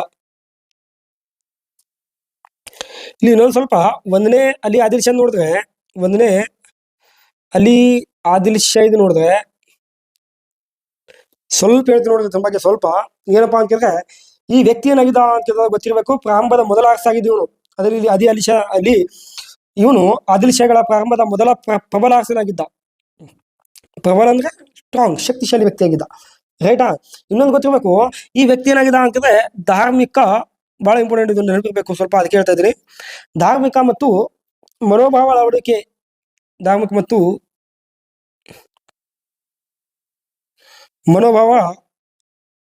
ಅಳವಡಿಕೆಯ ವ್ಯಕ್ತಿಯಾಗಿದ್ದ.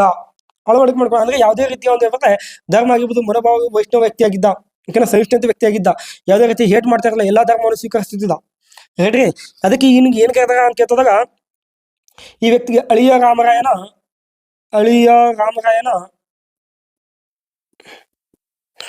ದತ್ತುಪುತ್ರ ಅಂತ ಕೇಳ್ತಾರೆ. ಇದನ್ಗೆ ದತ್ತುಪುತ್ರ ಅಂತ ಕೇಳ್ತಾರೆ, ಗೊತ್ತೇಳಿ.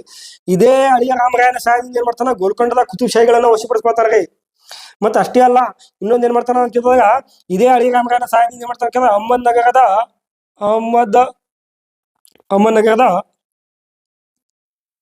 ಅಹಮದ್ನಗರದ ನಿಜಾಂ ಶಾಹಿಗಳೊಂದಿಗೆ ವೈವಾಹಿಕ ಸಂಬಂಧವನ್ನು ಬೆರೆಸಿ ಅಲ್ಲಿ ಇರ್ತಕ್ಕಂಥ ಚಾಂದ್ ಬಿಬಿಯನ್ನ ಏನ್ ಮಾಡ್ತಾನ ಅಂತ ಕೇಳಿದ್ರೆ ಬಿಬಿಯನ್ನ ವಿವಾಹ ಮಾಡ್ಕೊಳ್ತಾನೆ. ಇದನ್ನು ಕೂಡ ಕ್ವಶನ್ ಕೇಳಿದ್ರೆ ನೋಡಿ ಒಂದ್ಸಲ. ಚಾಂದ್ ಬಿಬಿ ಏನಂತಂದ್ರೆ ವಿವಾಹವಾದನು ಅಂತ ಕೂಡ, ಇದನ್ನು ಕೂಡ ಬಹಳ ಇಂಪಾರ್ಟೆಂಟ್ ಆಗಿರ್ತಕ್ಕಂಥ ಕ್ವಶನ್. ರೆಡಿ. ಅಳಿಯ ರಾಮರಾಯನ ವಿರುದ್ಧ ಏನಾಗ್ತದೆ ಅಂತ ತಾತ್ಕಾಲಿಕ ಶಾಹಿಗಳ ಮನೆತನಗಳ ಒಕ್ಕೂಟವನ್ನು ರಚನೆ ಮಾಡಿತ್ತು. ಇಲ್ಲಿ ಅಳಿಯ ರಾಮರಾಯಗೂ ಮತ್ತು ಶಾಹಿ ಮನೆತನಗಳಿಗೆ ಏನಾಗಿತ್ತು, ಒಂದು ತಾತ್ಕಾಲಿಕವಾಗಿ ಇರ್ತಕ್ಕಂಥ ರಚನೆ ಕೂಟವಾಗಿತ್ತು. ನಂತರ ಮತ್ತದು ಏನ್ ಮಾಡ್ತಾನೆ ಅಳಿಯ ರಾಮರಾಯ ಏನಪ್ಪ ಅಂದ್ರೆ ಈ ಕುತುಬ್ ಶಾಹಿಗಳಾಗಿರ್ಬೋದು, ನಿಜಾಂ ಶಾಹಿಗಳಾಗಿರ್ಬೋದು, ಬೊಮ್ಮೈ ಶಾಹಿಗಳಾಗಿರ್ಬೋದು ಮತ್ತು ಆದಿಲ್ ಶಾಹಿಗಳಾಗಿರ್ಬೋದು, ಇವರು ಎಲ್ಲರ ಮಧ್ಯೆ ಏನ್ ಮಾಡ್ತಾನೆ ಅಂತ ಕೇಳಿದಾಗ ಒಬ್ಬರು ಒಳಗೆ ಜಗಳ ಹಚ್ಚಿಬಿಡ್ತಾರ. ಯಾವಾಗ ಜಗಳ ಹಚ್ಚಿದಾಗ ಅವ್ರೆಲ್ಲಾ ಕೂಡಿ ಮಾಡ್ತಾರ, ಒತ್ತಡ ದಾಳಿ ಮಾಡ್ತಾರ. ಅದೇ ಅಳಿಯ ರಾಮರಾಯನ ಒಂದು ದಾಳಿ ಆಗಿರ್ತದೆ. ಆ ತಾಳಿಕೋಡೆ ಅಥವಾ ರಕ್ಕಸ್ಗೆ ತಂಗಡಿ ಅಥವಾ ಬನಹಟ್ಟಿ ಕಾಳಗ ಅಂತ ಕೂಡ ಕರೀತಾರೆ ಅದಕ್ಕ. ಅದು 1665 ಆಗಿರ್ತದೆ. ಅದು ಮುಂದೆ ಬಂದಾಗ ನೋಡೋಣ ಅದ್ರ ಬಗ್ಗೆ. ರೇಟ್ರೆ ಇದು ಇಸ್ಮಾಯಿಲ್ ಆದಿಲ್ ಶಾ ಬಗ್ಗೆ ಸ್ವಲ್ಪ ಇಷ್ಟು ಗೊತ್ತಿರೋ ಮಾಹಿತಿ ಅಂತ ನಿಮ್ಗೆ ಹೇಳಿದೆ ನಾನು. ರೇಟ್ರೆ ಹಾಗಾದ್ರೆ ಇನ್ನೊಂದು ಗೊತ್ತಿರ್ಬೇಕು, ಇಲ್ಲಿ ನಾನು ಇಸ್ಮಾಯಿಲ್ ಆದಿಲ್ ಶಾ ಅಂತ ಏನ್ ಹೇಳ್ದಲ್ಲ, ಇಲ್ಲಿ ಇಸ್ಮಾಯಿಲ್ ಆದಿಲ್ ಶಾಗೆ ಈತನ ಮೇಲೆ ಏನಪ್ಪ ಅಂದ್ರೆ ಇಸ್ಮಾಯಿಲ್ ಆದಿಲ್ ಶಾ ಮೇಲೆ SKD ದಾಳಿ ಮಾಡಿ ಏನ್ ಮಾಡ್ತಾನೆ, ರಾಯಚೂರು ಪ್ರದೇಶವನ್ನು ವಶಪಡಿಸ್ಕೊಳ್ತಾನೆ. ಯಾಕಂದ್ರೆ ಇವ ಏನಪ್ಪ ಅಂದ್ರೆ ಅಪ್ರಾಪ್ತ ವಯಸ್ಸಿನ ವ್ಯಕ್ತಿ ಇರ್ತಾನೆ. ಮುಲ್ಲಾ ಖಾನ್ ಅಂತ ಹೇಳ್ತಾರೆ, ರಾಜ್ಯಪಾಲ ಕೂಡ ಇರ್ತಾನೆ, ಗೊತ್ತಿರ್ಬೇಕು. ಇಸ್ಮಾಯಿಲ್ ಆದಿಲ್ ಶಾ ಒಬ್ಬ ರಾಜ್ಯಪಾಲ ಯಾರು ಅಂತ ಕೇಳಿದ್ರೆ, ಇಸ್ಮಾಯಿಲ್ ಆದಿಲ್ ಶಾ ರಾಜ್ಯಪಾಲ ಯಾರಪ್ಪ ಅಂತ ಕೇಳಿದ್ರೆ ಮುಲ್ಲಾ ಖಾನ್ ಅಂತ ಹೇಳ್ತಾನೆ ನೋಡಿ. ಕ್ಲಿಯರ್? ಓಕೆ. ನೆಕ್ಸ್ಟ್ ಇನ್ನೊಬ್ಬ ವ್ಯಕ್ತಿ ನೋಡಲಿ, ಇಬ್ರಾಹಿಂ ಆದಿಲ್ ಶಾ ಅಂತ ವ್ಯಕ್ತಿ. ಈ ಇಬ್ರಾಹಿಂ ಆದಿಲ್ ಶಾ ಏನಿದ್ದಲ್ಲ, ಇಬ್ರಾಹಿಂ ಆದಿಲ್ ಶಾ ಅಂತಂದ್ರೆ ವ್ಯಕ್ತಿ ಅದ ನೋಡ್ರಿ. ಸೊ ಇಬ್ರಾಹಿಂ ಆದಿಲ್ ಶಾ ಅಂತ ಹಿಮಾಯಪ್ಪ ಅಂತ ಕೇಳಿದಾಗ 1535 ಆಳ್ವಿಕೆ ಮಾಡ್ತಾನೆ, 1557 ತನಕ ಆಳ್ವಿಕೆ ಮಾಡ್ತಾನೆ. ಕರೆಕ್ಟ್ರಿ. ಈತನ ತಂದೆ ಯಾರು ಅಂತ ಕೇಳಿದ್ರೆ ಮುಲ್ಲಾ ಖಾನ್ ಅಂತ ಹೇಳ್ತಾರೆ. ಸೊ ಆತನ ಮಗ ಇದ್ದ ಮುಲ್ಲಾ ಖಾನ್. ಈತನನ್ಗೆ ಏನ್ ಕರೀತಾರ ಅಂತ ಕೇಳಿದ್ರೆ ವೆರಿ ವೆರಿ ಇಂಪಾರ್ಟೆಂಟ್, ನೆನಪಿರ್ಬೇಕು ನಿಮಗೆಲ್ಲ, ನೆನಪಿಟ್ಕೊಳ್ಳಬೇಕು. ಇವನನ್ನ ಬಿಜಾಪುರ ಆದಿಲ್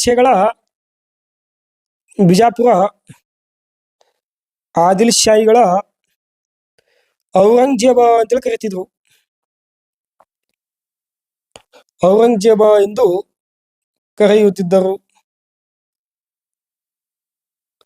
ಕ್ಲಿಯರ್? ಔರಂಗಜೇಬ ಎಂದು ಕರೆಯುತ್ತಿದ್ದರು, ಇದು ಗೊತ್ತಿರ್ಬೇಕು. ಹೇಳ್ರಿ. ಇನ್ನು ಈತ ಏನ್ ಮಾಡ್ದ ಅಂತಂದ್ರೆ ಇಸ್ಲಾಂ ಧರ್ಮದ ಮೂಲ ಪಂಥವಾಗಿರ್ತಕ್ಕಂತ ಸುನ್ನಿ ಪಂಥವನ್ನ ಅಳವಡಿಸ್ಕೊಂಡಿದ್ದ. ಯಾವ ಪಂಥ? ಸುನ್ನಿ ಪಂಥವನ್ನ ಏನ್ ಮಾಡ್ದ ಅಂತಂದ್ರೆ ರಾಜ್ಯ ಧರ್ಮವಾಗಿ ಅಳವಡಿಸಿಕೊಂಡಿದ್ದ.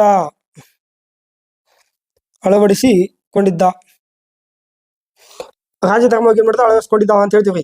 ಸೊ ಇನ್ನೊಂದು ಗೊತ್ತಿರ್ಬೇಕು, ಈತನ ಆಡಳಿತ ಭಾಷೆ ಅಂತ ಬಂದಾಗ ಈತನ ಆಡಳಿತ ಭಾಷೆ ಅಂತ ಬಂದಾಗ ಗೊತ್ತಿರ್ಬೇಕು ನಿಮಗೆ ಕನ್ನಡ, ತಮಿಳು ಮತ್ತು ಮರಾಠಿ. ಇದು ಇಂಪಾರ್ಟೆಂಟ್, ನೆನಪಿರ್ಬೇಕಿದೆ. ಈತನ ಆಡಳಿತ ಭಾಷೆ ಕನ್ನಡ, ತಮಿಳು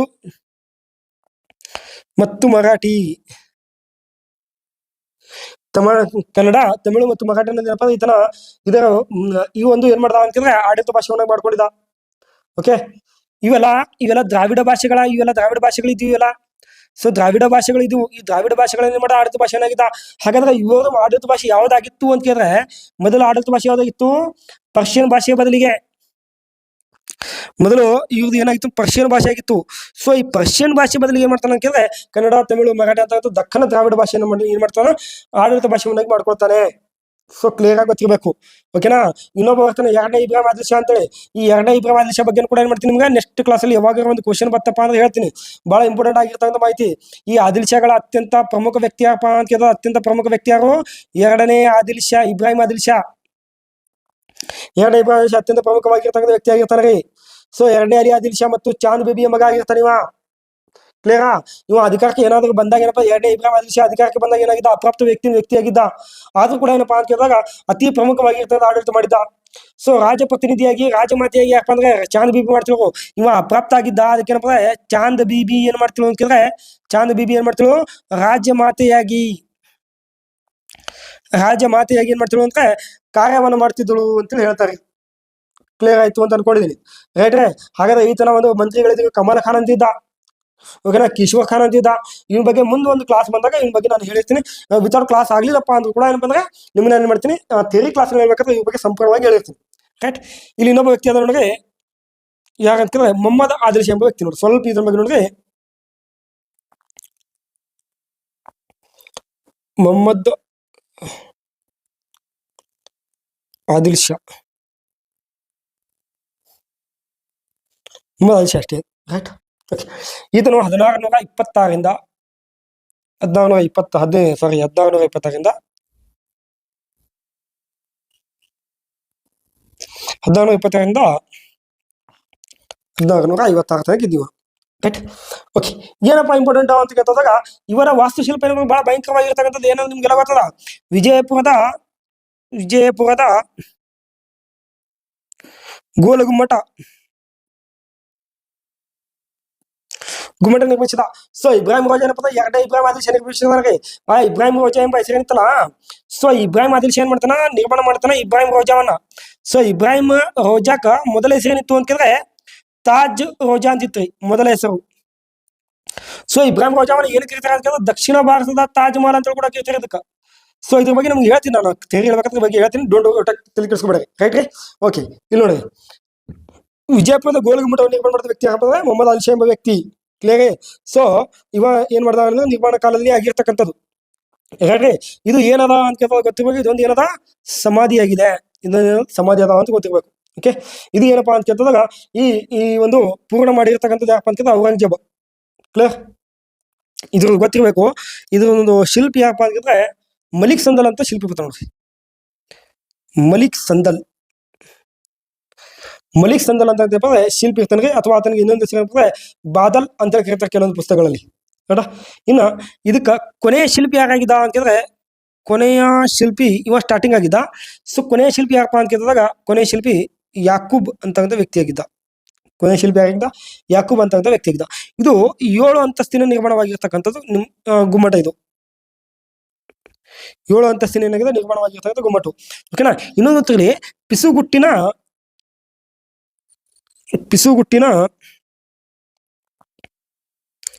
ಗ್ಯಾಲರಿ ಹೊಂದಿದೆ ಇದು. ಒಂದು ಸಲ ಓದಿದ್ರೆ 7 ಸಲ ಕೇಳಿಸ್ತದ ಅಂತ. ಓಕೆನಾ. 7 ಬಾರಿ ಏನು ಮಾಡ್ತದೆ ಪ್ರತಿಧ್ವನಿಯನ್ನು ಪ್ರತಿಧ್ವನಿಸ್ತದೆ. ಸೊ ಇಲ್ಲಿ ಏನಾಗಿದೆ ಅಂತ ಹೇಳಿದ್ರೆ ಇದು ಇದ್ರ ಬಗ್ಗೆ ಅಂತ ಗೊತ್ತಿರಬೇಕು. ರೈಟಾ. ಇನ್ನೂ ಏನಪ್ಪ ಇದ್ರ ಬಗ್ಗೆ ಹೇಳ್ಬೇಕಂತ ಹೇಳಿರ್ತೀನಿ. ಸೊ ಇಷ್ಟೇನಪ್ಪ ನಾನು ಮಾಹಿತಿ ಕೊಡ್ತಾ ಮುಂದೆ ಹೋಗ್ತಾ ಇದ್ದೀನಿ ಅಷ್ಟೇ. ರೈಟ್. ಹಾಗಾದ್ರೆ ನೆಕ್ಸ್ಟ್ ಇನ್ನೊಂದು ಕ್ವಶನ್ ನೋಡೋಣ. ಓಕೆ ಬನ್ನಿ. ಅಲ್ಲಾವುದ್ದೀನ್ ಹಸನ್ ಬಹುಮನ್ ಶಾ ನ ಪ್ರಧಾನಿ ಯಾರು ಅಂತೇಳಿ ಕೇಳೋಣ. ಬಹಳ ಇಂಪಾರ್ಟೆಂಟ್ ಕ್ವಶನ್ ಇದು. ಅಲ್ಲಾವುದ್ದೀನ್ ಹಸನ್ ಬಹುಮನ್ ಶಾನ ಪ್ರಧಾನಿ ಯಾರು ಅಂತೇಳಿ ಕ್ವಶನ್ ಕೇಳ ನೋಡ್ರಿ. ಸೊ ಆನ್ಸರ್ಸ್ ಬಂದ್ಬಿಟ್ಟು ಮಾಲಿಕ್ ಉಲ್ ಮುಲ್ಕ್ ಅಂತ ಕೊಟ್ಟಾರ. ಸೊ ಮೊಹಮ್ಮದ್ ಗವಾನ್ ಅಂತ ಕೊಟ್ಟಾರ. ಮಾಲಿಕ್ ಸೈಫುದ್ದೀನ್ ಗೋರಿ ಅಂತ ಕೊಟ್ಟಾರ. ಇಸ್ಮಾಯಿಲ್ ಸೈಫುದ್ದೀನ್ ಗೋರಿ ಅಂತ ಕೊಟ್ಟಿದ್ದಾರೆ. ಸೊ ನೋಡೋಣ ನೋಡ್ರಿ. ಅಲ್ಲಾವುದ್ದೀನ್ ಹಸನ್ ಅಂತ ಬಂದಾಗ ಇದು ಬಹುಮನಿ ಮನೆತನ ಅಂತ ಬರ್ತದೆ ಸರ್. ಬಹುಮನಿ ಸಾಮ್ರಾಜ್ಯ ಅಂತ ಹೇಳ್ತೀವಿ ಸರ್. ಬಹುಮನಿ ಸಾಮ್ರಾಜ್ಯ ಅಂತೇಳಿ ಹೇಳ್ತೀವಿ. ಹಾಗಾದ್ರೆ ಈ ಸಾಮ್ರಾಜ್ಯದ ಸ್ಥಾಪನೆ ಯಾವಾಗಾಯ್ತು ಅಂತ ಕೇಳ್ತದ ಗೊತ್ತಿರ್ಬೇಕು ನಿಮಗ. ಸಾಮ್ರಾಜ್ಯ ಸ್ಥಾಪನೆ ಯಾವಾಗ ಅಂತ ಕೇಳಿದ್ರೆ 1347ರಲ್ಲಿ ಆಗಿರ್ತಕ್ಕಂಥದ್ದು. ಸೊ ಸ್ಥಾಪಕ ಅಂತ ಬಂದಾಗ ಗೊತ್ತಿರಬೇಕು ಹಸನ್ ಬಹುಮನ್ ಶಾ ಇದೇ ವ್ಯಕ್ತಿ. ಹಸನ್ ಬಹುಮನ್ ಶಾ ಎಂಬ ವ್ಯಕ್ತಿಯಾಗಿದ್ದ. ಸ್ಥಾಪಕರು ಹಸನ್ ಬಹುಮನ್ ಶಾ ಎಂಬ ವ್ಯಕ್ತಿಯಾಗಿದ್ದ. ಸೊ ಇವರೊಂದು ರಾಜಧಾನಿ ಅಂತ ಬಂದಾಗ ಗೊತ್ತಿರಬೇಕು. ರಾಜಧಾನಿ ಅಂತ ಬಂದಾಗ ಕಲಬುರಗಿ. ಸೊ ಅವಾಗಿನ ಗುಲ್ಬರ್ಗ. ಸೊ ಪ್ರಸಿದ್ಧ ಪ್ರಧಾನಿ ಯಾರಪ್ಪ ಅಂತ ಕೇಳಿದಾಗ ಇವರಲ್ಲಿ ಇರ್ತಕ್ಕಂಥ ಒಂದು ಪ್ರಸಿದ್ಧ ಪ್ರಧಾನಿ ಅಂತ ಬಂದಾಗ ಮೊಹಮ್ಮದ್ ಗವಾನ್. ಬಹಳ ಇಂಪಾರ್ಟೆಂಟ್ ಇವನು ಕೂಡ. ಬೀದರ್ನಲ್ಲಿ ಏನಪ್ಪಾ ಅಂದ್ರೆ ಮದರಸಾವನ್ನು ನಿರ್ಮಾಣ ಮಾಡಿರ್ತಕ್ಕಂಥ ವ್ಯಕ್ತಿ ಮೊಹಮ್ಮದ್ ಗವಾನ್ ಎಂಬ ವ್ಯಕ್ತಿ. ಇನ್ನ ಮೊದಲ ಪ್ರಧಾನಿ ಯಾರಾಗಿದ್ದ ಅಂತ ಕೇಳಿದ್ರೆ ಗೊತ್ತಿರಬೇಕು. ಪ್ರಧಾನಿ ಯಾರಾಗಿದ್ದ ಇಲ್ಲಿ ಸಿ ಐತಿ ನೋಡಿ, ಮಾಲಿಕ್ ಸೈಫುದ್ದೀನ್ ಗೋರಿ ಎಂಬ ವ್ಯಕ್ತಿ. ಮಾಲಿಕ್ ನೋಡ್ರಿ ಎಂತ ಕ್ವೆಶನ್ ಕೇಳ್ತಾನೆ. ಸೈಫುದ್ದೀನ್ ಗೋರಿ ಎಂಬ ವ್ಯಕ್ತಿ. ಇದನ್ನು ಕೂಡ ಮುಂದಿನ ದಿನ ಕೇಳಬಹುದು. ಇಂಪಾರ್ಟೆಂಟ್ ಆಗಿರ್ತಕ್ಕಂಥ ಕ್ವಶನ್ ಇದು. ರೈಟ್ರಿ. ಗೋರಿ ಎಂಬ ವ್ಯಕ್ತಿ. ಇಲ್ಲಿ ಸ್ವಲ್ಪ ನಾವು ನೋಡ್ಬೇಕಾದ್ರೆ ಏನಪ್ಪಾ ಅಂತ ಕೇಳಿದಾಗ ಇಲ್ಲಿ ನೋಡ್ರಿ ಇದೇನಾಗಿರ್ತದಲ್ಲ ಅಲ್ಲಾವುದ್ದೀನ್ ಬಹುಮನ್ ಶಾ. ಅಲ್ಲಾವುದ್ದೀನ್ ಬಹುಮನ್ ಶಾ ಇರ್ತಲ್ಲ ಇವ ಏನದಾನ ಸ್ಥಾಪಕ ಅದನ. ಇದು ಅಂತ ಗೊತ್ತಾಯ್ತು ನಮಗೀಗ. ಇವರ ಸ್ಥಾಪಕ ಅದನ. ಸೈಡ್ ಈತನ ಒಂದು ರಾಜಧಾನಿ ಯಾವ್ದಾಗಿತ್ತು ಅಂತ ಕೇಳಿದ್ರೆ ಕಲಬುರಗಿ ಆಗಿತ್ತು. ಈತನ ರಾಜಧಾನಿ ಕಲಬುರಗಿ ಆಗಿತ್ತು. ಇದು ಗೊತ್ತಿತ್ತು. ಸೊ ಇನ್ನೊಂದೇನಪ್ಪಾ ಅಂತ ಕೇಳಿದ್ರೆ ಈತನ ಒಂದು ಮಂತ್ರಿ ಯಾರಪ್ಪ ಅಂತ ಕೇಳಿದ್ರೆ ಗೊತ್ತಾಯ್ತು ನಮಗ ಮಾಲಿಕ್ ಸೈಫುದ್ದೀನ್ ಗೋರಿ ಅಂತ ವ್ಯಕ್ತಿಯಾಗಿದ್ದ ಗೊತ್ತಾಯ್ತು. ಓಕೆ. ಇಲ್ಲಿ ಇನ್ನೊಂದು ಗೊತ್ತಿರ್ಬೇಕು ಏನಪ್ಪಾ ಅಂತ ಕೇಳಿದಾಗ ಇಲ್ಲಿ ಪ್ರಧಾನಿ ಅಂತ ಬಂದಾಗ ಕೆಲವೊಂದ್ಸಲ ಪ್ರಧಾನಿ ಕೊಡಲ್ಲ, ವಜೀರ ಅಂತ ಕೊಟ್ಟಿರ್ತಾವ ನೋಡ್ರಿ. ವಜೀರ ಯಾರಿದ್ದ ಕೂಡ ಅವನೇ. ಕ್ಲಿಯರ್. ಅದು ಗೊತ್ತಿರ್ಬೇಕು. ರೈಟ್ರಿ. ಓಕೆ. ಹಾಗಾದ್ರೆ ನೆಕ್ಸ್ಟ್ ಇನ್ನೊಂದು ನೋಡಿದ್ರೆ ಮೊಹಮ್ಮದ್ ಗವಾನ ಅಂತ ಕೊಟ್ಟ ನೋಡ್ರಿ. ಒಂದು ಆನ್ಸರ್ ಕೊಟ್ಟ ನೋಡ್ರಿ ಮೊಹಮ್ಮದ್ ಗವಾನ ಅಂತೇಳಿ. ಮೊಹಮ್ಮದ್ ಗವಾನ ಪ್ರಸಿದ್ಧ ಮಂತ್ರಿ ಇವ. ಎಂತ ಮಂತ್ರಿ? ಪ್ರಸಿದ್ಧವಾದ ಮಂತ್ರಿ ಇವ.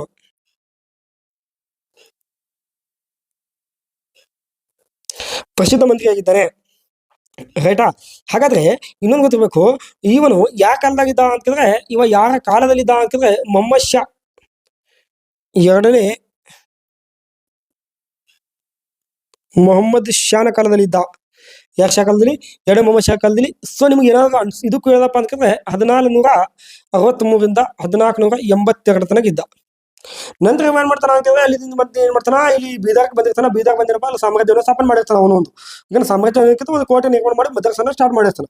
ರೈಟ್. ಓಕೆ. ಪ್ರಮುಖ ಏನಪ್ಪಾ ಅಂತಂದ್ರೆ ಇವ ಪ್ರಮುಖವಾಗಿರ್ತಕ್ಕಂಥದ್ದು ಒಂದು ಬೀದರ್ನಲ್ಲಿ ಏನ್ ಮಾಡ್ತಾನೆ ಅಂತಂದ್ರೆ ಬೀದರ್ನಲ್ಲಿ ಮದರಸವನ್ನ ನಿರ್ಮಾಣ ಮಾಡ್ತಾನೆ. ಆಡಳಿತ ಸುಧಾರಣೆ ಕೂಡ ಏನ್ ಮಾಡ್ತಾನ ಅಂತ ಬರ್ತದೆ. ರೈಟ್. ಓಕೆ. ಹಾಗಾದ್ರೆ ಗೊತ್ತಿರ್ಬೇಕು ಇಲ್ಲಿ ಮಲಿಕ್ ಉಲ್ ಮುಲ್ಕ್ ಅಂತ ಒಬ್ಬ ವ್ಯಕ್ತಿ ಇದಾನೆ. ಅವ ಏನಪ್ಪಾ ಅಂತಂದ್ರೆ ಅದೊಂದು ಬಿರುದು ಇರ್ತಕ್ಕಂಥದ್ದು. ಅವ ಏನಾಗಿಲ್ಲ ಪ್ರಧಾನಮಂತ್ರಿ ಇಲ್ಲ. ಓಕೆ. ಇಲ್ಲಿ ಮಲಿಕ್ ಉಲ್ ಮುಲ್ಕ್ ಏನದಲ್ಲ ಇವ ಪ್ರಧಾನಮಂತ್ರಿ ಅಲ್ಲ. ಸೊ ಇವನು ಕೂಡ ಅಲ್ಲ. ಹೇಳ್ರಿ. ಇವನು ಕೂಡ ಏನಿಲ್ಲ ಪ್ರಧಾನಿ ಅಲ್ಲ. ಇವೆಲ್ಲ ಇರ್ತಕ್ಕಂಥ ವ್ಯಕ್ತಿಗಳಲ್ಲಿ ಸಾಮಾಜಿಕ ಪ್ರಮುಖ ವ್ಯಕ್ತಿಗಳ ಪ್ರಧಾನಮಂತ್ರಿಗಳಲ್ಲ. ರೈಟ್. ಓಕೆ. ನೆಕ್ಸ್ಟ್ ಕ್ವಶನ್ ಕೆಳಗಿನ ಯಾವುದನ್ನು ಸರಿಯಾಗಿ ಹೊಂದಿಸಿ ಬರೋದಿಲ್ಲ ಅಂತ ಕೇಳ ನೋಡಿ.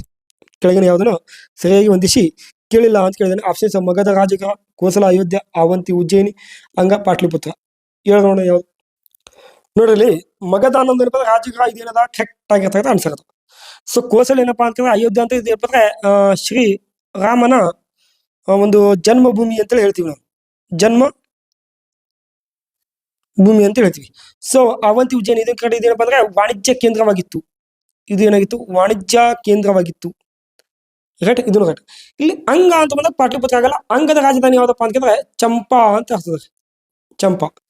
ಸೊ ನಿಮ್ಗೆ ನಾನು ಮಹಾಜನಪದಗಳು ಹೇಳ್ಬೇಕಾದ್ರೆ ಅಲ್ಲಿ ಇರ್ತಕ್ಕಂಥ 16 ಮಹಾಜನಪದಗಳು ಏನದವ, ಕೋಸಲ, ಅಂಗ, ಮಗಧ, ವಚ್ಚಿ ಮತ್ತು ಮತ್ಸ್ಯ ಆಗಿರ್ಬೋದು, ಅವಂತಿ ಆಗಿರ್ಬೋದು, ಅಸ್ಮಾಕ ಆಗಿರ್ಬೋದು, ಕಾಂಬೋಜ್ ಆಗಿರ್ಬೋದು, ಸೂರ್ಷನ್ ಆಗಿರ್ಬೋದು, ವಜ್ಜಿ, ಹುಚ್ಚಿ, ಇವೇನಾದ್ರು ಅದಾವಲ್ಲ, ಎಲ್ಲದರ ಬಗ್ಗೆ ಕೂಡ ಏನ್ ಮಾಡ್ತೀನಿ, ಅಲ್ಲಿ ಏನ್ ಮಾಡ್ತೀನಿ, ನಾನು ನಿಮ್ಗೆ ಮಹಾಜನಪದಗಳು ಹೇಳ್ಬೇಕಾದ್ರೆ ಹೇಳ್ಕೊಟ್ಟಿರ್ತೀನಿ. ರೈಟ್, ಇಲ್ಲಿ ಆನ್ಸರ್ ಏನಾಗುತ್ತೆ ಅಂತಂದ್ರೆ ಡಿ, ಇದು ಸರಿಯಾಗಿ ಹೊಂದಾಣಿಕೆಗಳ. ಯಾಕಂದ್ರೆ ಅಂಗದ ರಾಜಧಾನಿ ಚಂಪಾ ಆಗುತ್ತಾ. ಕ್ಲಿಯರ್. ನೆಕ್ಸ್ಟ್ ಮೂರ್. ಕೆಳಗಿನ ಯಾವ ವಿದೇಶಿ ಯಾತ್ರಿ ಭಾರತದ ವಜ್ರಗಳ ಮತ್ತು ವಜ್ರದ ಗಣಿಗಳ ಬಗ್ಗೆ ವಿಸ್ತೃತ ಚರ್ಚೆ ಮಾಡಿದ್ದಾನೆ? ಸೊ ವೆರಿ ಇಂಪಾರ್ಟೆಂಟ್ ಕ್ವಶನ್ ನೋಡೋದು. ಏನ್ ಕೊಟ್ಟಣ ಆಪ್ಷನ್ಸ್ ಅಂತಂದ್ರೆ ಫ್ರಾನ್ಸ್ ಬರ್ನಿಯರ್ ಕೊಟ್ಟಣ, ಜಿನ್ ಬ್ಯಾಪ್ಟಿಸ್ಟ್ ಟೆವರ್ನಿಯರ್ ಕೊಟ್ಟಣ, ಸೊ ಜಿನ್ ಡಿ ಥೆವೆನಾಟ್ ಅಂತ ಕೊಟ್ಟಿದ್ದಾನೆ, ಇನ್ನೊಂದು ಅಬ್ಬೆ ಬಾರ್ತೊಲೆಮಿ ಕೆರೆ ಅಂತ ಕೊಟ್ಟಿದ್ದಾನೆ. ಸೊ ನೋಡೋಣ. ನೋಡ್ರಲ್ಲಿ ಏನ್ ಆನ್ಸರ್ ಆಗ್ತದ ಅಂತ ಕೇಳಿದಾಗ ಇಲ್ಲಿ ಬಿ ಆಗ್ತದೆ, ಜಿನ್ ಬ್ಯಾಪ್ಟಿಸ್ಟ್ ಟ್ಯಾಗ್ನಿವೇರ್ ಎಂಬ ವ್ಯಕ್ತಿ ಏನಪ್ಪಾ ಅಂತ ಕೇಳಿದ್ರೆ ಇವ ಏನ್ ಮಾಡ್ತಾನೆ ಅಂತ ಕೇಳಿದ್ರೆ ವಿವರಣೆಯನ್ನು ನೀಡ್ತಾನೆ. ಎದ್ರ ಬಗ್ಗೆ? ಯಾವ ವಿದೇಶಿಯ ಯಾತ್ರಿ ಭಾರತದ ವಜ್ರ ಮತ್ತು ವಜ್ರದ ಗಣಿಗಳ ಬಗ್ಗೆ ವಿಸ್ತೃತವಾಗಿ ಚರ್ಚಿಸಿದ ಅನ್ನೋದ್ರ ಬಗ್ಗೆ ಯಾವ ನೀಡ್ತಾನೆ ಅಂತ ಕೇಳ್ತದಾಗ ಜಿನ್ ಬ್ಯಾಪ್ಟಿಸ್ಟ್ ಟ್ಯಾಗ್ನಿವೇರ್ ಎಂಬ ವ್ಯಕ್ತಿ ಏನ್ ಮಾಡ್ತಾನೆ, ಇದನ್ನ ಆನ್ಸರ್ ಮಾಡ್ತಾನೆ. ಸರ್ ಇವ ಯಾರಂದ್ರೆ ಟ್ಯಾಗ್ನಿವೇರ್, ಇವ ಯಾರಪ್ಪ? ಇವ ಫ್ರಾನ್ಸ್ ದೇಶದವನು. ಇವ ಯಾವ ದೇಶದವನು ಅಂತ ಕೇಳಿದ್ರೆ ಫ್ರಾನ್ಸ್ ದೇಶದವನು. ನೋಡಿದವನು ಫ್ರಾನ್ಸ್ ದೇಶದವನು. ಇವನು ಫ್ರಾನ್ಸ್ ದೇಶದವನು. ಇವನು ಫ್ರಾನ್ಸ್ದ ವ್ಯಾಪಾರಿ, ಒಬ್ಬ ಪ್ರವಾಸಿಗ, ಒಬ್ಬ ವ್ಯಾಪಾರಿನೂ ಕೂಡ ಆಗಿದ್ದ ಮತ್ತು ಪ್ರವಾಸಿಗನು ಕೂಡ ಆಗಿದ್ದ. ಇವ ಏನ್ ಮಾಡ್ತಾನೆ ಗೊತ್ತೇನು? ಸುಮಾರು 17ನೇ ಶತಮಾನದಲ್ಲಿ, ಅಂದ್ರೆ 17ನೇ ಶತಮಾನದಲ್ಲಿ ಯಾರಿದ್ರು? ಮೊಘಲರಿದ್ರು. ಇವರ ಕಾಲದಲ್ಲಿ 6 ಬಾರಿ ಏನ್ ಮಾಡ್ತಾನೆ ಅಂತಂದ್ರೆ ಭಾರತಕ್ಕೆ ಭೇಟಿ ನೀಡ್ತಾರೆ. ಎಷ್ಟು ಬಾರಿ? 6 ಬಾರಿ ಏನ್ ಮಾಡ್ತಾನೆ? ಭಾರತಕ್ಕೆ ಭೇಟಿಯನ್ನು ನೀಡ್ತಾನೆ. ಇದು ಗೊತ್ತಿರ್ಬೇಕು. ಓಕೆ, ಮೊಘಲ ಸಾಮ್ರಾಜ್ಯದ ಕಾಲದಲ್ಲಿ ಬಂದಿದೆ. 6 ಬಾರಿ ಭೇಟಿ ನೀಡ್ತಾನೆ ಭಾರತಕ್ಕೆ, ಗೊತ್ತಿರ್ಬೇಕಿದು. ಇವ ಎದ್ರ ಬಗ್ಗೆ ಬರೀತಾನ ಅಂತಂದ್ರೆ ವಜ್ರಗಳ ಬಗ್ಗೆ ಮಾಹಿತಿ ನೀಡ್ತಾನೆ. ಇವ ಎದ್ರ ಬಗ್ಗೆ? ವಜ್ರಗಳ ಬಗ್ಗೆ ಏನ್ ಮಾಡ್ತಾನೆ? ಮಾಹಿತಿಯನ್ನು ನೀಡುತ್ತಾನೆ. ಓಕೆನಾ. ಇನ್ನು ಗಣಿಗಾರಿಕೆ ವಿಧಾನ ಆಗಿರ್ಬೋದು, ಬೆಲೆ ಆಗಿರ್ಬೋದು, ಗುಣಮಟ್ಟ, ವ್ಯಾಪಾರ, ಎಲ್ಲದರ ಬಗ್ಗೆ ಏನ್ ಮಾಡ್ತಾನೆ? ವಾಣಿಜ್ಯ ಮಾಹಿತಿಯನ್ನು ನೀಡ್ತಾನೆ ಇವ. ಓಕೆನಾ. ಇವೊಂದು ಒಂದು ಪುಸ್ತಕನೂ ಕೂಡ ಇತ್ತು. ಇನ್ನೊಂದು ಪುಸ್ತಕ ಯಾವ್ದಪ್ಪ ಅಂತ ಕೇಳಿದ್ರೆ ಇಲ್ಲಿ ಬರುತ್ತೆ ನೋಡ್ರಿ, ಟ್ರಾವೆಲ್ಸ್ ಇನ್ ಇಂಡಿಯಾ ಅಂತದ್ದು.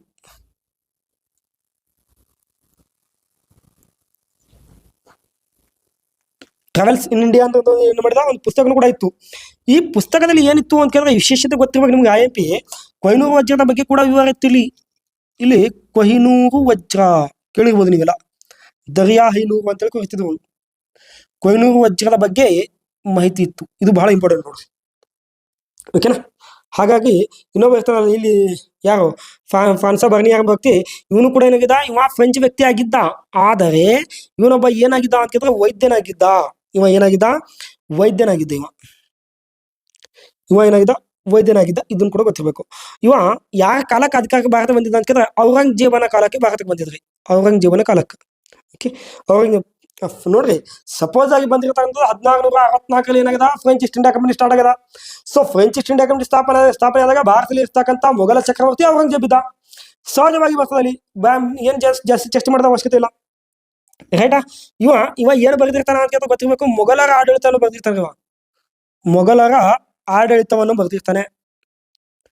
ಮೊಘಲರ ಆಡಳಿತವನ್ನು ಏನ್ ಮಾಡಿರ್ತಾನೆ? ಬರೆದಿರ್ತಾನೆ. ಇದನ್ನು ಕೂಡ ಗೊತ್ತಿರ್ಬೇಕು. ಓಕೆ, ಆಡಳಿತ ಅಂದ್ರೆ ಎಂತ ಆಡಳಿತ?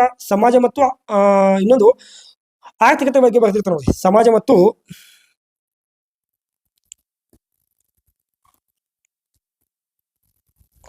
ಆರ್ಥಿಕತೆ ಬಗ್ಗೆ ಬರೆದಿರ್ತಾನೆ. ಇನ್ನು ಇನ್ನೊಬ್ಬ ಇಲ್ದಲ್ಲ ಅಲ್ಲಿ, ಜಿನ್ ಡಿ ಥೆವೆನಾಟ್ ಅಂತ. ಜಿನ್ ಡಿ ಥೆವೆನಾಟ್ ಈ ವ್ಯಕ್ತಿ ಏನಪ್ಪಾ ನೋಡ್ರಿ, ಇವನು ಕೂಡ ಏನಾಗಿದ್ದ? ಫ್ರೆಂಚ್ ಪ್ರವಾಸಿಗನಾಗಿದ್ದ.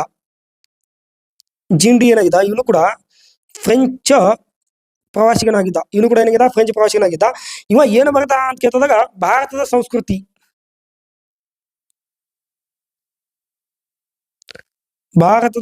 ಸಂಸ್ಕೃತಿಯನ್ನು ಬರೆದಿದ್ದ.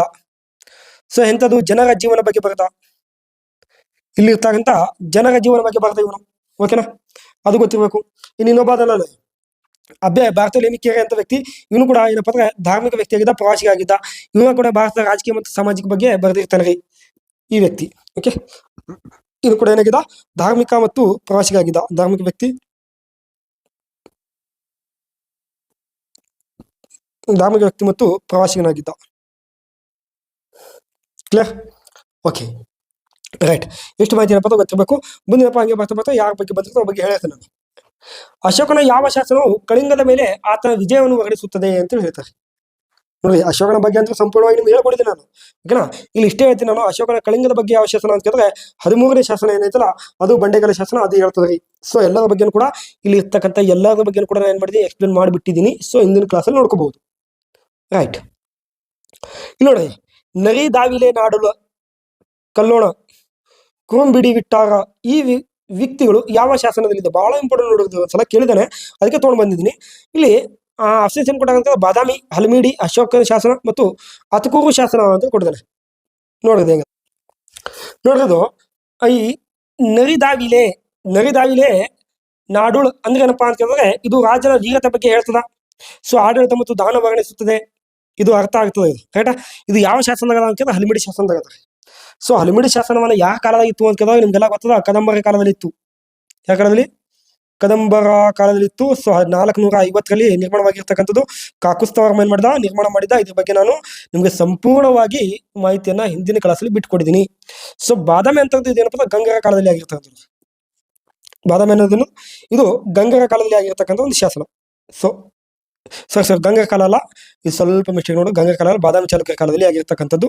ಸೊ ಗೊತ್ತಿರಲಿ, ಇದು ಬಾದಾಮಿ ಚಾಲುಕ್ಯರ ಕಾಲದಲ್ಲಿ ಆಗಿರ್ತಕ್ಕಂಥದ್ದು. ಬಾದಾಮಿ ಚಾಲುಕ್ಯರ ಕಾಲದಲ್ಲಿ ಆಗಿರ್ತಕ್ಕಂಥದ್ದು ಇದು. ಕ್ಲಿಯರ್? ಓಕೆ. ಇದು ಏನಪ್ಪಾ ಅಂದ್ರೆ ಇಲ್ಲಿ 1ನೇ ಪುಲಕೇಶಿ ಮತ್ತು 2ನೇ ಪುಲಕೇಶಿ ಬಗ್ಗೆ ಮಾಡ್ತಾ ಮಾಹಿತಿಯನ್ನು ನೀಡುತ್ತದೆ. ಇದು ರೈಟ್ ರೀ. ಹಾಗಾದ್ರೆ ಇದು ನೋಡ್ರಿ, ಅಶೋಕನ ಶಾಸನ ಅಂತ ಹೇಳ್ಬಿಡ್ತೀನಿ. ಅತಕೂರು ಶಾಸನ ಇದು ಗಂಗರ ಕಾಲದಲ್ಲಿ ಕಂಡು ಬರ್ತದೆ. ಗಂಗರ ಕಾಲದಲ್ಲಿ ಕಂಡು ಬರ್ತದ ಅಂತ ಬರ್ತದೆ.